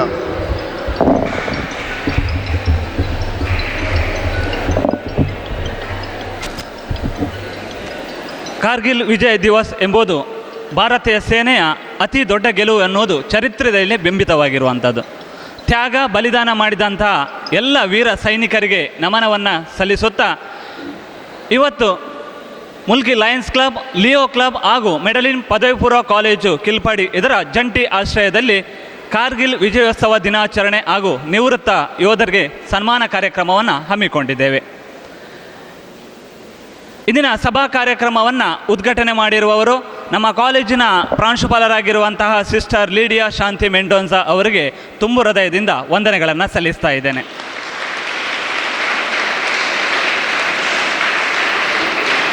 ಇಂದಿನ ಸಭಾ ಕಾರ್ಯಕ್ರಮದ ಅಧ್ಯಕ್ಷ ಸ್ಥಾನವನ್ನು ವಹಿಸಿರುವವರು ಮುಲ್ಕಿ ಲಯನ್ಸ್ ಕ್ಲಬ್ನ ಅಧ್ಯಕ್ಷರಾಗಿರುವಂತಹ ಲಯನ್ ಪೌಲ್ ರಾಲ್ಫಿ ಡಿಕೋಸ್ಟಾ ಇವರನ್ನು ಕೂಡ ಅತ್ಯಂತ ಗೌರವಪೂರ್ವಕವಾಗಿ ವಂದನೆಗಳನ್ನು ಸಲ್ಲಿಸ್ತಾ ಇದ್ದೇನೆ. ಭಾರತೀಯ ಸೇನೆಯಲ್ಲಿ ಭಾಗಿಯಾಗಿ ಸೇನೆಯಲ್ಲಿ ನಡೆದಂತಹ ಘಟನೆಗಳನ್ನು, ಅಂತಹ ರೋಮಾಂಚನಕಾರಿ ಕ್ಷಣಗಳನ್ನು ನಮ್ಮ ಜೊತೆಗೆ ಹಂಚಿಕೊಂಡು ಇಂದಿನ ಕಾರ್ಯಕ್ರಮದಲ್ಲಿ ಪ್ರಧಾನ ಭಾಷಣವನ್ನು ಮಾಡಿರುವವರು ಆಪರೇಷನ್ ವಿಜಯ್ ಕಾರ್ಗಿಲ್ ಕದನ ಪ್ರಶಸ್ತಿ ವಿಜೇತರಾಗಿರುವಂತಹ ಶ್ರೀಯುತ ಪ್ರವೀಣ್ ಶೆಟ್ಟಿ ಅವರಿಗೆ ಅತ್ಯಂತ ಗೌರವಪೂರ್ವಕವಾಗಿ ನಮನಗಳನ್ನು ಸಲ್ಲಿಸ್ತಾ ಇದ್ದೇನೆ. ಇಂದಿನ ಕಾರ್ಯಕ್ರಮದಲ್ಲಿ ಉಪಸ್ಥಿತರಿರುವವರು ಮುಲ್ಕಿ ಲಯನ್ಸ್ ಕ್ಲಬ್ನ ಪ್ರಾಂತೀಯ ಅಧ್ಯಕ್ಷರಾಗಿರುವಂತಹ ಸುಜಿತ್ ಸಾಲಿಯನ್ ಅವರು ಕೂಡ ವಂದನೆಗಳನ್ನು ಸಲ್ಲಿಸ್ತಾ ಇದ್ದೇನೆ. ಇಂದಿನ ಕಾರ್ಯಕ್ರಮದಲ್ಲಿ ಸನ್ಮಾನವನ್ನು ಸ್ವೀಕರಿಸಿರುವವರು ಭಾರತೀಯ ಸೇನೆಯ ನಿವೃತ್ತ ಯೋಧರಾಗಿರುವಂಥ ಶ್ರೀಯುತ ಕೊರಗಪ್ಪ ಕೇಸಿ ಅವರಿಗೂ ಕೂಡ ಅತ್ಯಂತ ಗೌರವಪೂರ್ವಕವಾಗಿ ನಮನಗಳನ್ನು ಸಲ್ಲಿಸ್ತಾ ಇದ್ದೇನೆ. ಜೊತೆಗೆ ಈ ಕಾರ್ಯಕ್ರಮದಲ್ಲಿ ಭಾಗಿಯಾಗಿರುವಂತಹ ಮುಲ್ಕಿ ಲಯನ್ಸ್ ಕ್ಲಬ್ನ ಕಾರ್ಯದರ್ಶಿಯಾಗಿರುವಂಥ ಲಯನ್ ಉದಯ್ ಅಮೀನ್, ಕೋಶಾಧಿಕಾರಿಗಳಾಗಿರುವಂತಹ ಲಯನ್ ಸುಶೀಲ್ ಬಂಗೇರ, ಲಿಯೋ ಕ್ಲಬ್ನ ಅಧ್ಯಕ್ಷರಾಗಿರುವಂಥ ಲಿಯೋ ಸಿಂಚನ ಸನಿಲ್, ಕಾರ್ಯದರ್ಶಿಗಳಾಗಿರುವ ಲಿಯೋ ನಿಖಿತಾ ಅಂಚನ್, ಕೋಶಾಧಿಕಾರಿ ಲಿಯೋ ಶಿಖಾ ಸುಶೀಲ್, ಇವರೆಲ್ಲರೂ ಕೂಡ ವಂದನೆಗಳನ್ನು ಸಲ್ಲಿಸ್ತಾ ಇದ್ದೇನೆ. ಈ ಕಾರ್ಯಕ್ರಮದ ಯಶಸ್ಸಿಗೆ ಪ್ರತ್ಯಕ್ಷ ಹಾಗೂ ಪರೋಕ್ಷವಾಗಿ ಸಹಕರಿಸಿದಂತಹ ಲಯನ್ಸ್ ಕ್ಲಬ್ ಹಾಗೂ ಲಿಯೋ ಕ್ಲಬ್ ಇದರ ಎಲ್ಲ ಸರ್ವ ಸದಸ್ಯರಿಗೂ ಕೂಡ ವಂದನೆಗಳನ್ನು ಸಲ್ಲಿಸ್ತಾ ಇದ್ದೇನೆ. ಈ ಕಾರ್ಯಕ್ರಮದ ಯಶಸ್ಸಿಗೆ ಸಹಕರಿಸಿದವರು ನಮ್ಮ ಕಾಲೇಜಿನ ಪ್ರಾಧ್ಯಾಪಕ ವೃಂದದವರು, ಅವರನ್ನು ಕೂಡ ಈ ಸಂದರ್ಭದಲ್ಲಿ ಕೃತಜ್ಞತೆಗಳನ್ನು ಸಲ್ಲಿಸ್ತಾ ಇದ್ದೇನೆ. ಈ ಕಾರ್ಯಕ್ರಮದಲ್ಲಿ ಭಾಗಿಯಾಗಿರುವಂತಹ ಮಾಧ್ಯಮ ಮಿತ್ರರಿಗೂ ಕೂಡ ವಂದನೆಗಳನ್ನು ಸಲ್ಲಿಸ್ತಾ ಇದ್ದೇನೆ. ಅದರ ಜೊತೆಗೆ ಈ ಕಾರ್ಯಕ್ರಮದಲ್ಲಿ ಭಾಗಿಯಾಗಿರುವಂಥ ಮುಖ್ಯವಾಗಿ ನಮ್ಮ ಕಾಲೇಜಿನ ಎಲ್ಲ ನೆಚ್ಚಿನ ವಿದ್ಯಾರ್ಥಿಗಳು ಕೂಡ ವಂದನೆಗಳನ್ನು ಸಲ್ಲಿಸ್ತಾ ಇದ್ದೇನೆ. ಅವಕಾಶಕ್ಕಾಗಿ ವಂದನೆಗಳು.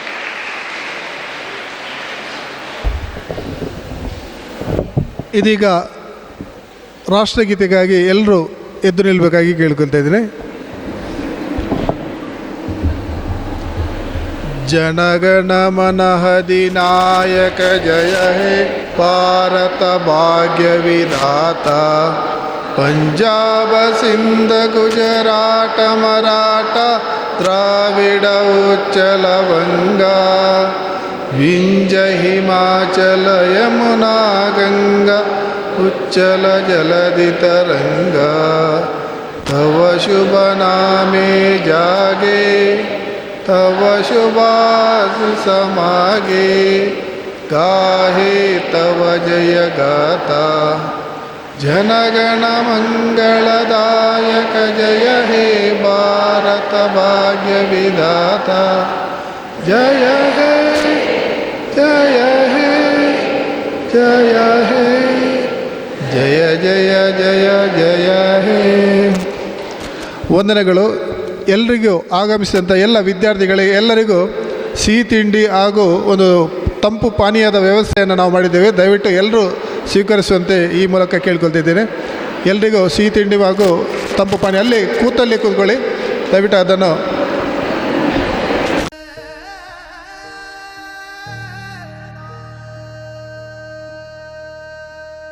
हम शांति चाहते हैं, ये तो दुनिया ने देखा.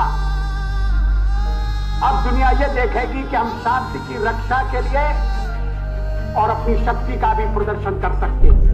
मेरी मिट्टी की संतानों, कारगिल के वीर जवानों, मेरी आन के लिए, मेरी शान के लिए तूने हंस के दे दी अपनी जान.